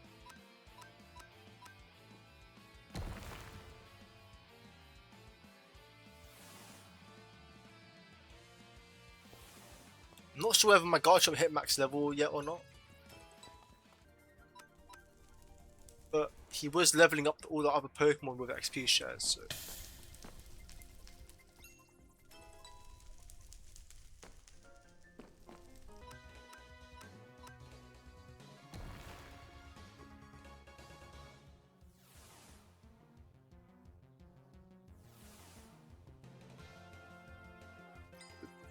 This does kind of suck. But this is the consequences of most of my Pokemon being very underleveled, as I was sweeping most of the gym leaders with just a few Pokemon.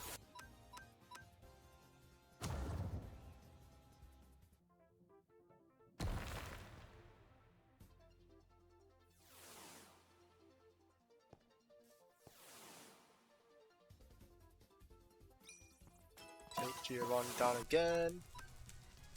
Back to Blaine. I promise we're so close, guys. I'm almost strong enough to take on the Elite Four. At least I hope so anyways.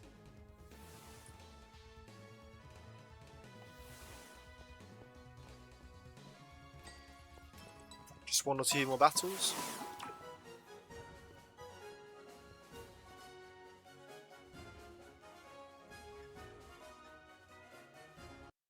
And with that, I head back to the Elite Four in the end.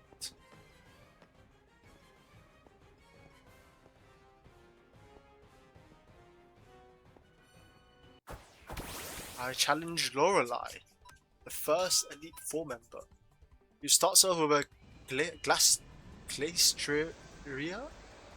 I wish I knew how to say that, but I'm pretty sure that's a legendary Pokemon, so this is pretty scary. Mega Evolve my Charizard, hit him with a Flare Blitz. Ooh! I cooked him alive. It just sends out Jinx.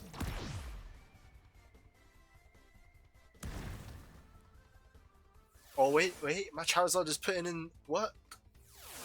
Oh, never mind. Just dies to recall. But that's fine, I traded one of my Pokemon for 2 of hers.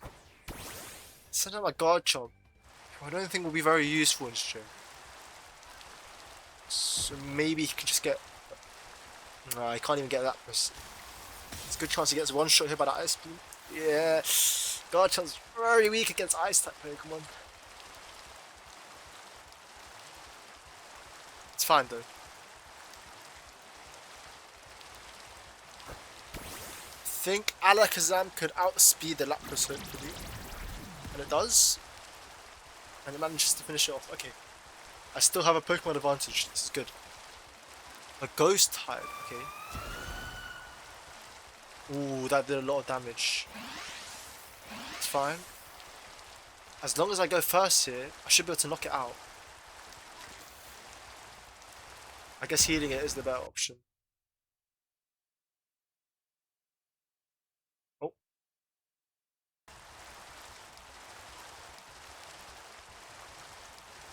Probably hit it with a Shadow Ball. Is it super effective? Oh! Okay, no, I got cooked there. I shouldn't have healed. Actually, I'm not sure what I should have done there. But we're still even on Pokemon. This is still very winnable. Golem. Okay, he can tank a few hexes. His Rock Blast should do a lot of damage. Only hit 2 times though. It's pretty unlucky. But it does win the battle against Frostlass.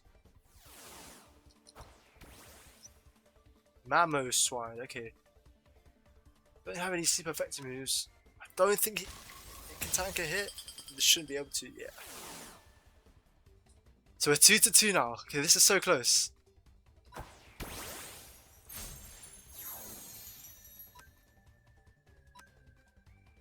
Maybe our Gyarados can hit with a super effective waterfall. Okay, that did a lot of damage. He should be able to win this. She heals, nice. Oh, his Mammoth is faster than my Gyarados for some reason. Frozen Solid. No, this is so unlucky. Wait, I might be cooked. I don't know if I can beat her. Oh my god, that's so unlucky. Okay, let's rematch her. And as long as I don't get Frozen Solid this time, it should be free.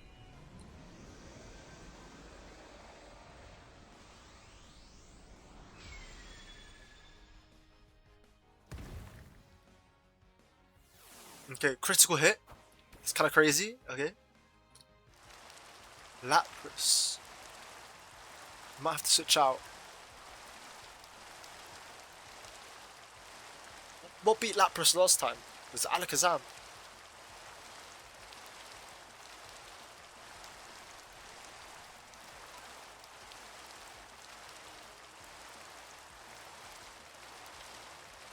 I mean, Flare Blitz is neutral damage. Origin Pulse. I don't think Lapras is meant to know Origin Pulse.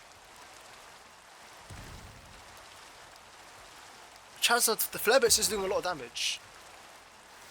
Oh, my Charizard only took out 1 Pokemon this time. That's unfortunate. But Alakazam should be able to finish it off. He is very fast. Hit the Lapras with a stab sidekick. Nice, it's just enough. This rain is super loud. Weavile. Okay, I'm guessing this is the last Pokemon that I didn't see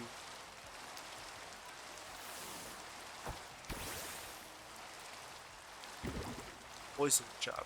It's not very effective. Ice shot. No, no, no. Okay. Okay, my gosh, I survived it. Oh my gosh, that was a beast. Critical hit. Might have gotten pretty lucky there. Maybe he's faster than Mammoth Swine? Wait! Mammoth Swine is so fast! For such a big Pokemon, you wouldn't think so. Gyarados did kind of cook him last time.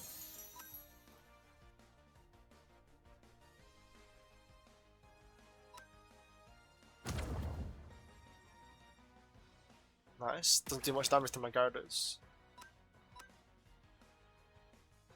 Yeah, because he's gonna heal, I may as well Dragon Dance.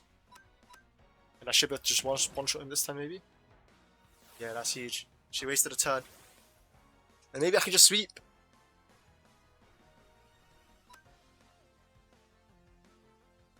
Crunch, yes, Crunch is super effective against Jinx. And then Frost Dance.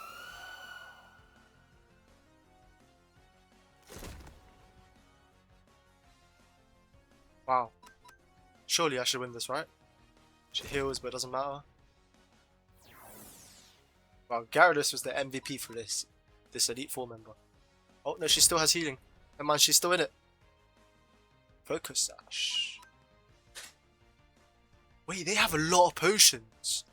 They're kind of cheating. It's fine. I still managed to take it out.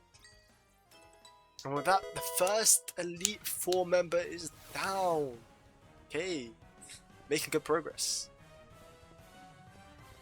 On day 90, I head back to the Pokemon Center. Heal up. And then off to the next Elite Four member. Bruno. He sends out his Hariyama.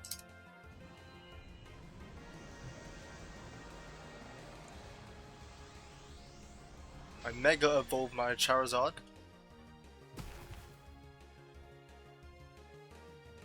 And hit him with a Wing Attack. Finish him off. And then he sends out Machamp. Should be able to get one more Wing Attack off. Yeah, my Charizard goes down here. That's fine, he took out Pokemon and did some good damage. Alakazam should be a beast in this member. Nice, took out the Machamp. Karu.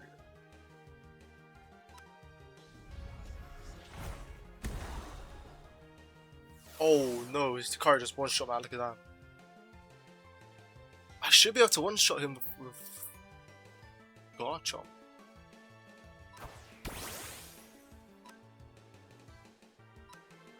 Yeah, I guess I could hit him with a... Oh no, never mind. He one-shots me with a Flash Cannon. It's not even super effective. Okay. Oh, my Garchomp doesn't go fast. Okay. He can tank a hit though. Maybe this one-shots. Nice. Okay, so we're 3-3. My Garchomp is lower now. I'll get the hit first. He's fun. Yeah, my Garchomp goes down here. It's okay, it's okay. I just need a Pokemon to finish off the Hitmonchan.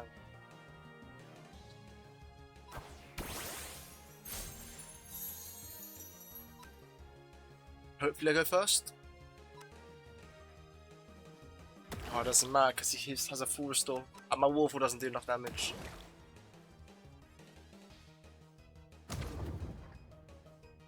I mean, it's okay. I can take him out here. Unless he heals. Oh, this is going to be a long battle. That's for sure.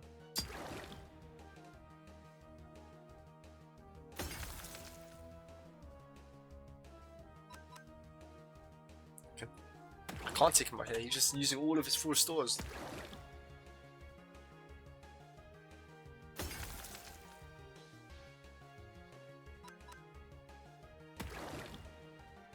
Okay, it's 2-2. But my Golem's pretty weak. And my Gyarados doesn't have much health.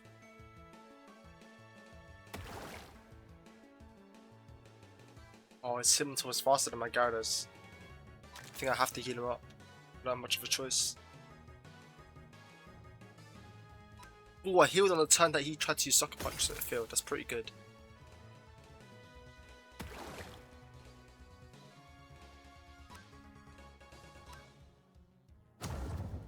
Oh, he used Sucker Punch.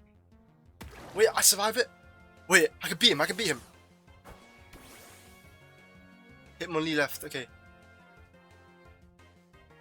I have to revive something. Hitmonlee. Charizard has the flying type moves. Alakazam has the psychic type moves. They're both good options. It's whatever's fastest, I guess. Takes my Gyarados. Send out Golem first. He has Sturdy, so he should be able to get a self-destruct off.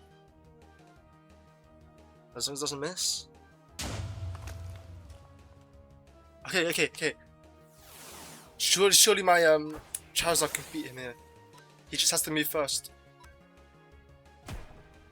No, please tank it, please tank. Oh my gosh. No.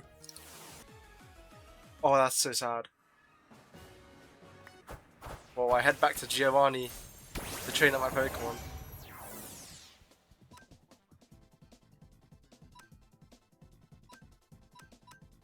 That's so unfortunate, but my Pokemon are pretty underleveled, so once I train them up, Bruno should be a breeze.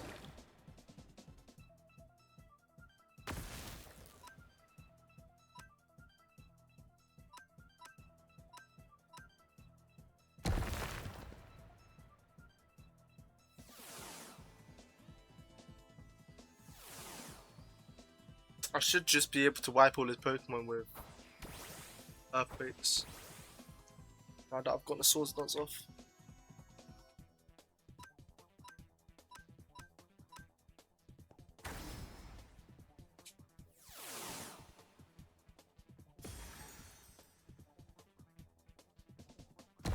Those Pokemon do move before, man. But it's fine.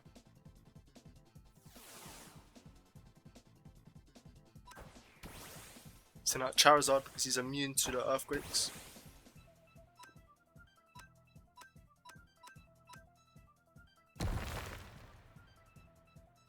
Boom! Nice.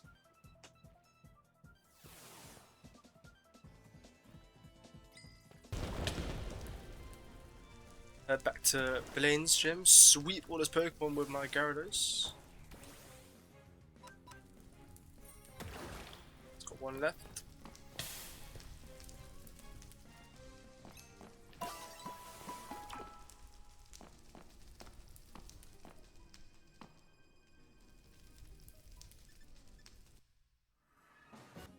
I think I'll take Giovanni another time. Sweep him with my Garchomp.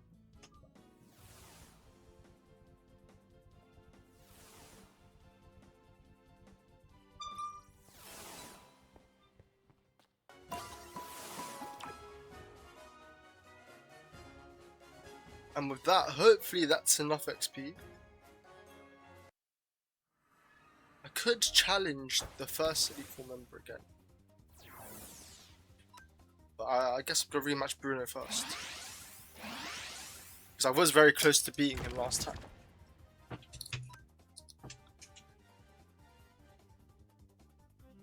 My Garchomp could survive another hit and get a Dragon Dance off.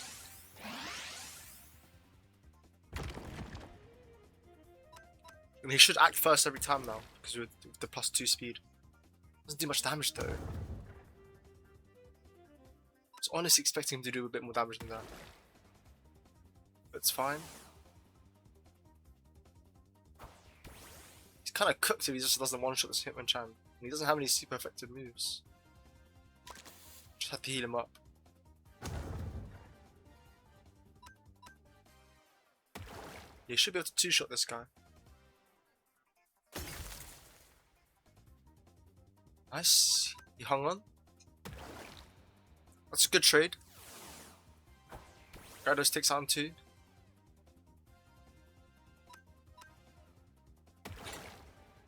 I don't think I need to heal him. Oh, he one-shot the Hitmonlee. I don't think he goes. Oh, he does go first before the Lucario. Oh, wait, he's doing damage now.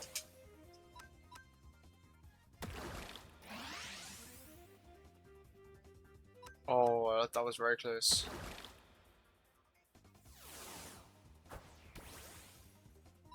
Wait, this is kind of embarrassing for Bruno. You know, he does take out one Pokemon at least.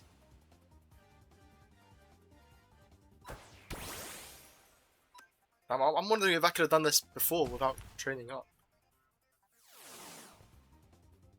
Wow, that was a lot easier than last time. Okay.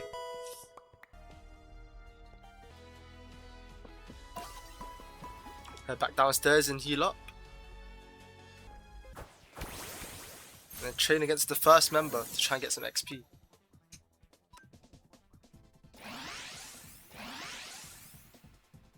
Let's see if I can do the same strategy.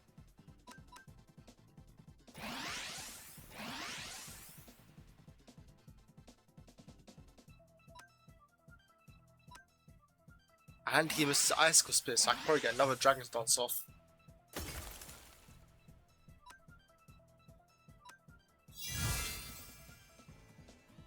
Oh, I should have got one more off because he used Protect. It's a waste of a turn.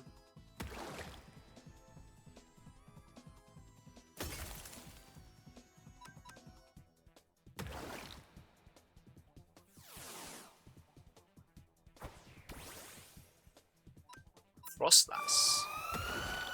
Frostlass is pretty squishy. Yeah. Oh, okay, she's Focus Sash there. Forgot about that. It's fine. My Gyarados moves very quickly. Jinx. Wait. Why is Jinx immune?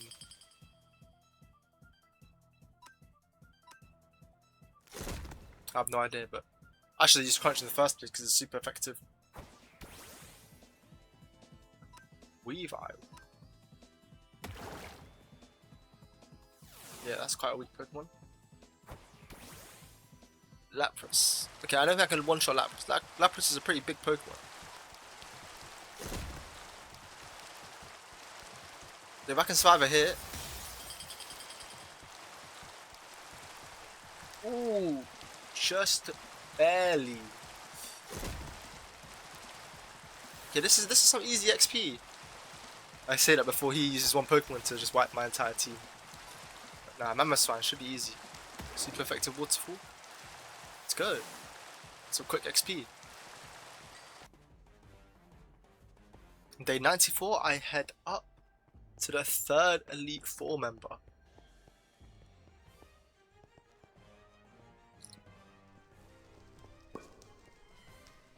Took whatever this is, cleansed. Agatha. With her Banette. I want to be Mega Evolves. I do believe this Pokemon has a Mega Form.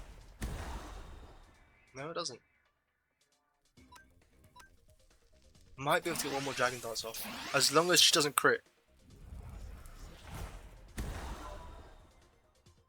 And I'm okay.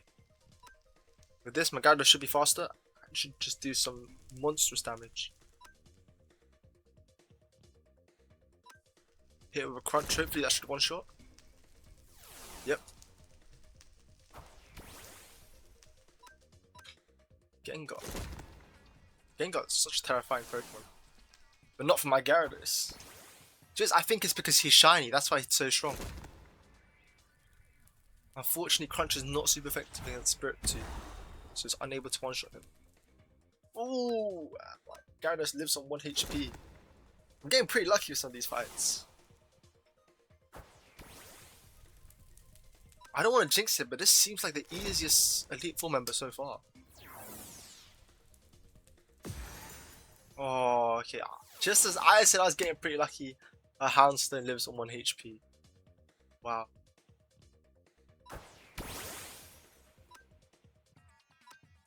So now my Garchomp, who also knows Crunch. All of my Pokemon know Crunch for some reason.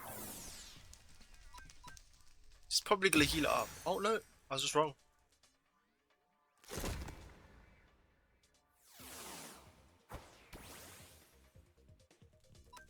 Dusknoir.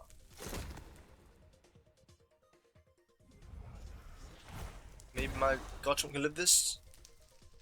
Ooh. Bit of a Crunch should finish it off, nice. Okay, 1 to my 5. Surely I win this.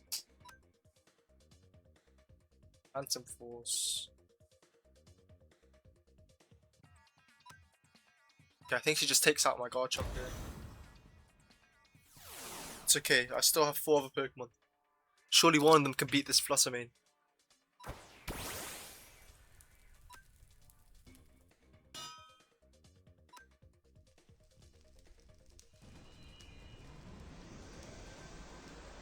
Then I go evolve my Charizard.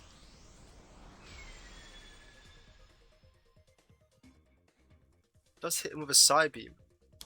Doesn't do too much damage. Wait! That did so much damage! Because that wasn't even super effective.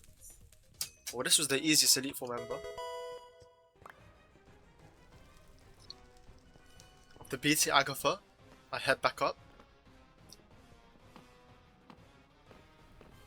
And here I face Lance, the last Elite Four member. I believe his team is just dragons. As I say that, he sends out an Aerodactyl, which is not a dragon. Let's try the same strategy of getting some Dragon Dancers off my Garchomp. Because Aerodactyl doesn't do too much damage, so I should be able to get quite a few off.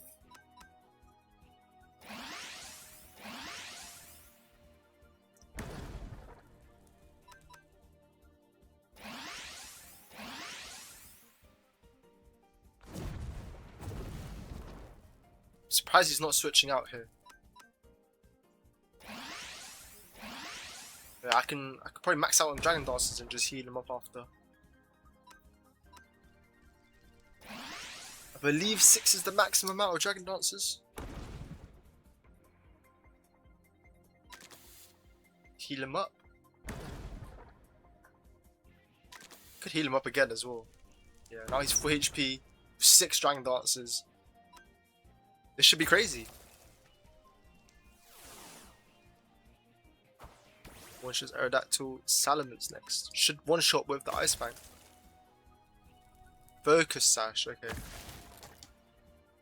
Wait, he cooked me. With the Thunder Fang. It's 4 times super effective against my Gyarados. I think that's one of the only moves that could have shut down my Gyarados. That's so unfortunate. Because my Gyarados is ready to destroy his entire team. And he's just destroyed my Charizard as well. Garchomp is immune to Thunder Fang, but his Salamence is too fast now.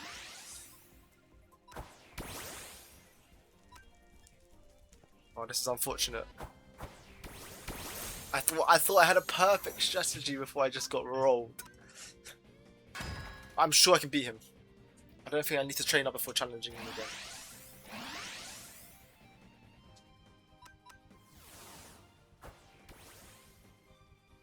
Okay, yeah, this time he switched out. It's interesting. He didn't do that last time. I don't know. I'm not sure this is one shots. Yeah, I don't have Dragon Dancers, and Dragonite's a pretty bulky Pokemon. But 2 is enough. Okay, that's one of his stronger Pokemon as well. Salamence. This guy is terrifying. It froze. He froze him. Wait, I'm super lucky with that. I think it's like 10% chance. And this stops him from hitting me back with a Thunder Fang. He's got 4 Pokemon left. Tyrantrum. Rock Slide. Hopefully my Gyarados lives. Oh, it's a critical hit. That's unfortunate. It's okay, my Garchomp acts first. Defeats his Tantrum. Oh, he has his own shiny Gyarados. Okay. I don't have any super effective moves. Oh, if his Gyarados has Ice Fang as well, my Garchomp might be cooked. Okay, it looks like he doesn't. His Gyarados is very strong. That did a lot of damage to me.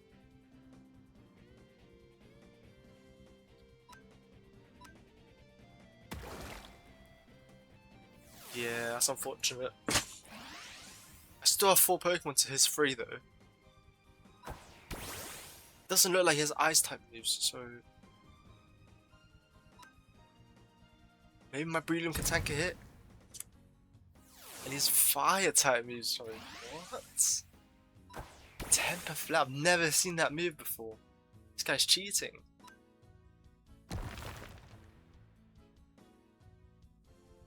Oh my days. Oh, that was so close. I can't believe he almost one-shot my guard chomp. I used a max revive for that one as well. Because Aerodactyl is pretty weak. But it is fast. Okay. What can I use to beat his Aerodactyl? None of my Pokemon left have any super effective moves if I'm not wrong. So I guess just Alakazam. Quite strong. Okay. I don't think this one shots, and his Aerodactyl is faster than mine. So I have to heal here if I can. The Gyarados did do a lot to his Aerodactyl last time, so I definitely used the cool. Maybe Dragon Darts up so I can take out his last Pokemon as well.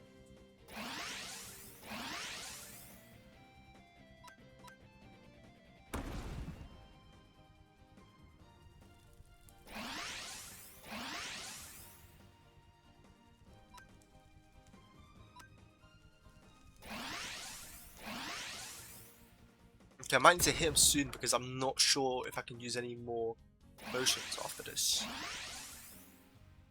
As I have used a couple already. But this should one-shot him, as his Aerodactyl is pretty low already. His last Pokemon? Excalibur.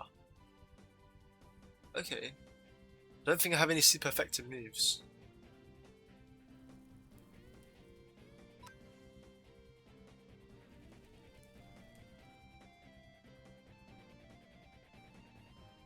So it's whatever's stronger between Crunch and Ice Fang, which is Crunch. That does an okay amount of damage. Outrage on my Gyarados. Oh! Oh, that's unfortunate. Okay. I should just be able to get self-destruct off here. Sturdy into self-destruct.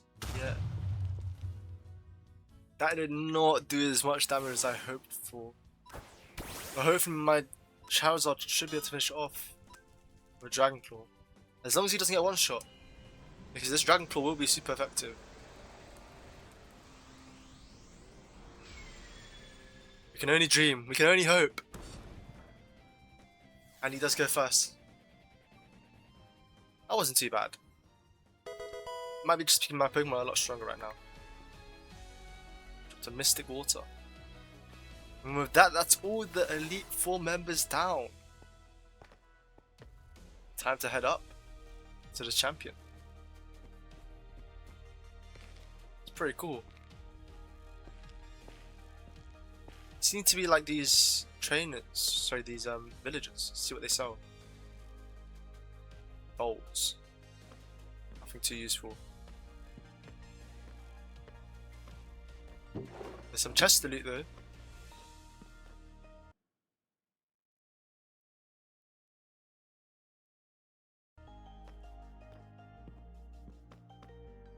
Pretty cool statues of a golden Nengo surfing.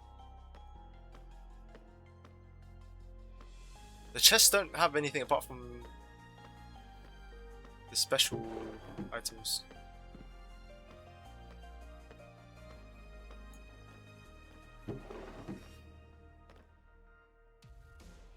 Shiny dolls.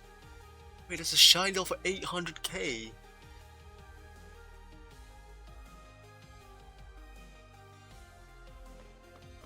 I don't have those items, so I guess this teleporter takes me back to the entrance. Well, it did say back to the entrance, but it's good. I can heal up my Pokemon here. And then here I'm looking at an item called an ability patch, which will give my Pokemon its hidden ability. Requires another star, which I bought from the department store. After that, and I'm gonna give it to my Gyarados because its hidden ability is Moxie, and that's what destroyed me. That's what Lance had a Salamence that had a Moxie, which just destroyed me. I also want to train up before challenging the champion. So I head back to Giovanni and Blaine's gyms.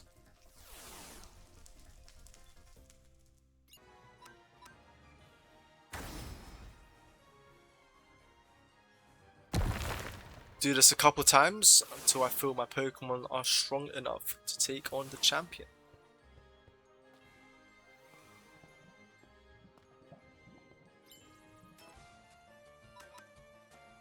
Also take out Bruno because his Pokemon are higher level, so they should give me more XP. Go back to Giovanni's.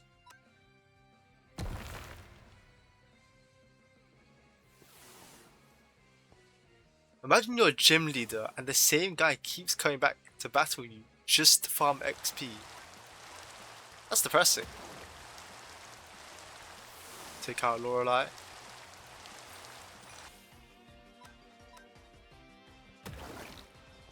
Back to Bruno.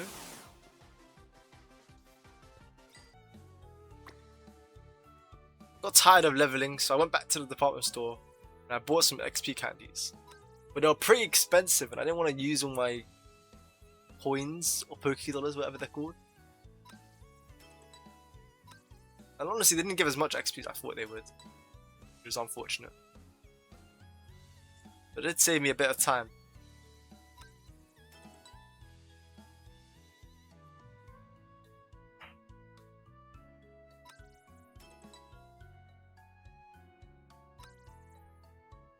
Honestly, I'm not sure who to give it to, so I'm kind of just randomly giving it to different Pokemon. Grab a Stone Edge TM. I think it'd be good for my Garchomp to learn a Stone type move, as loads of my other Pokemon already know Crunch.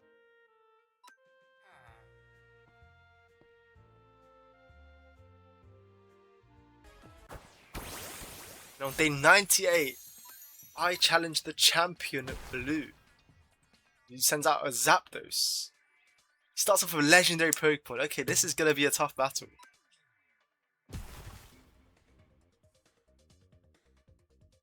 He's using non-super effective moves.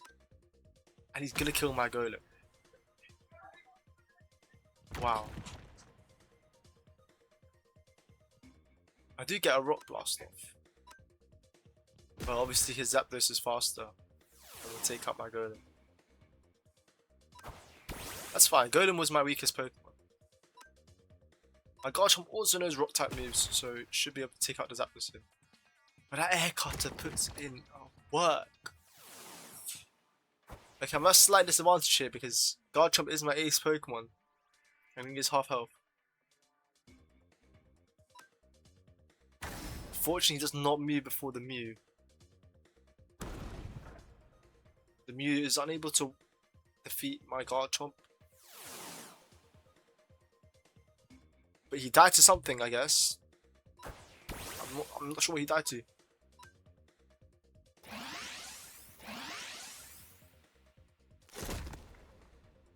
Okay, my thought process there was that Mew had special moves, so my Alakazam could spam Calm Mind. This was not the case, as their Mew knew Crunch for some reason. I guess I can send out Charizard.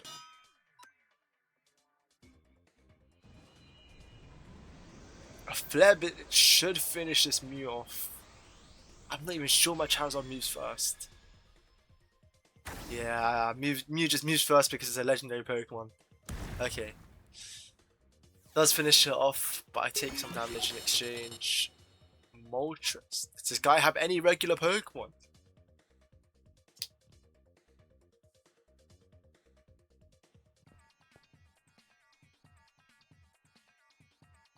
I need to revive some of my Pokemon because I'm at too big of a disadvantage here. Even with my revive, I'm now 3 Pokemon to their 4.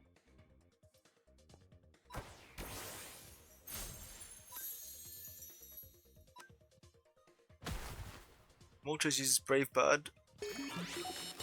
My Gyarados is able to tank it. Gets a Dragon Dance off. He has to hit here, otherwise he does get knocked out. Luckily, one Dragon Dance is enough to take out the Moltres. Get the Moxie off so his attack goes up. Venusaur. I have Ice Fang, so hopefully this one shots. It's just not enough. But he doesn't heal it, luckily. Get another Moxie off. I've completely turned the tides of this battle. Oh, but his Ditto transforms into my Gyarados. And his... Wait, why does his on me first? Oh, never mind, my Crunch just did no damage. And his... Well, technically my Gyarados has got Moxie. So his one, which is technically mine, should be quite strong. If I get another revive off, I could probably take him out here.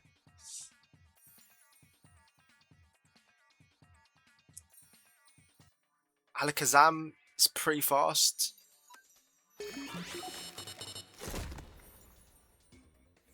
Finishes off my Breloom, as expected. He did get his Moxie off, but hopefully my Alakazam is fast enough.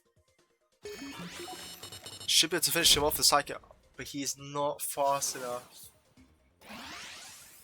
This guy has used my own strategy against me. If his...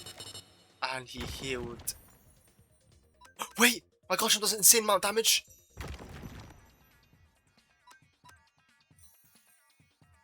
Okay, he has to burn all his full restores here.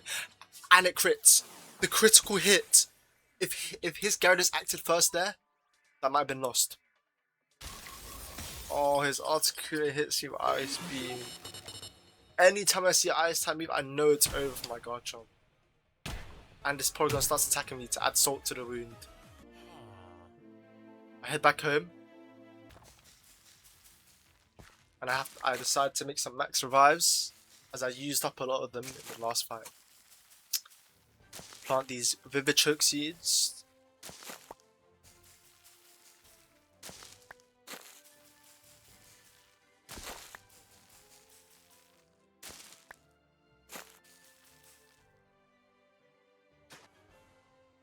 And with that, I should be able to make a cooking stove. Vivichoke seeds and the revives. And then all I have to do is cook this up to make the max revives. And after I have my max revives, I can head back Challenge Blue.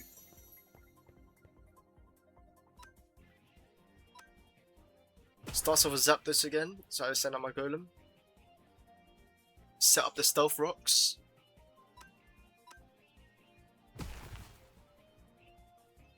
Hits me with an Air Cutter Rock Blast. Hits 3 times, okay. I heal up my Golem. Because I think my Golem can take out the Zapdos with enough Rock Blast. Ooh, does get a critical hit on the Air Cutter. I'm trying to think whether it's worth healing him up again to guarantee the Zapdos goes down. I think it might be worth, so I do it. Hit him with the Rock Blast.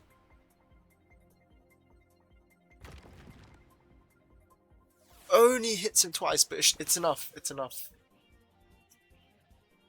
And then the Mew takes a bit of damage from the Stealth Rocks. I think my Golem's done here. I think he's done his job by taking out the Zapdos. He was also like 10 levels up, 20. That.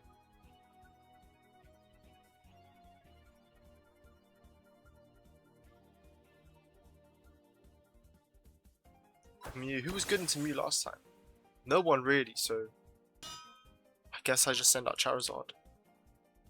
Charizard should be able to do some good damage.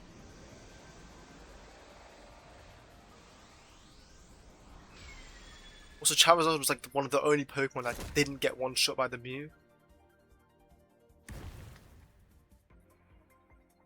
I should win this exchange if I just hit him with another Flare Blitz. Okay, my Charizard barely tanks that. And his Mew does not tank the last Flare Blitz. It's good, it's good. Oh, my Charizard dies to the recoil. So we're 4-4 now. This is a fair fight. Oh, the Gyarados against Ditto again. Okay. He Dragon Dances. Why does his one move first? They're the same Pokemon. This is not fair. I Dragon Dance. He Dragon Dances. I Dragon Dance. See where this is going. He withdrew. Wait, why did he do that? I think he just threw. But I'll take it. I one-shot his Articuno with the Waterfall. Moxie increases my attack. One-shot the Venusaur with the Ice Fang. Moxie increases my attack. Wait, he can't stop me here. I've got him rolling.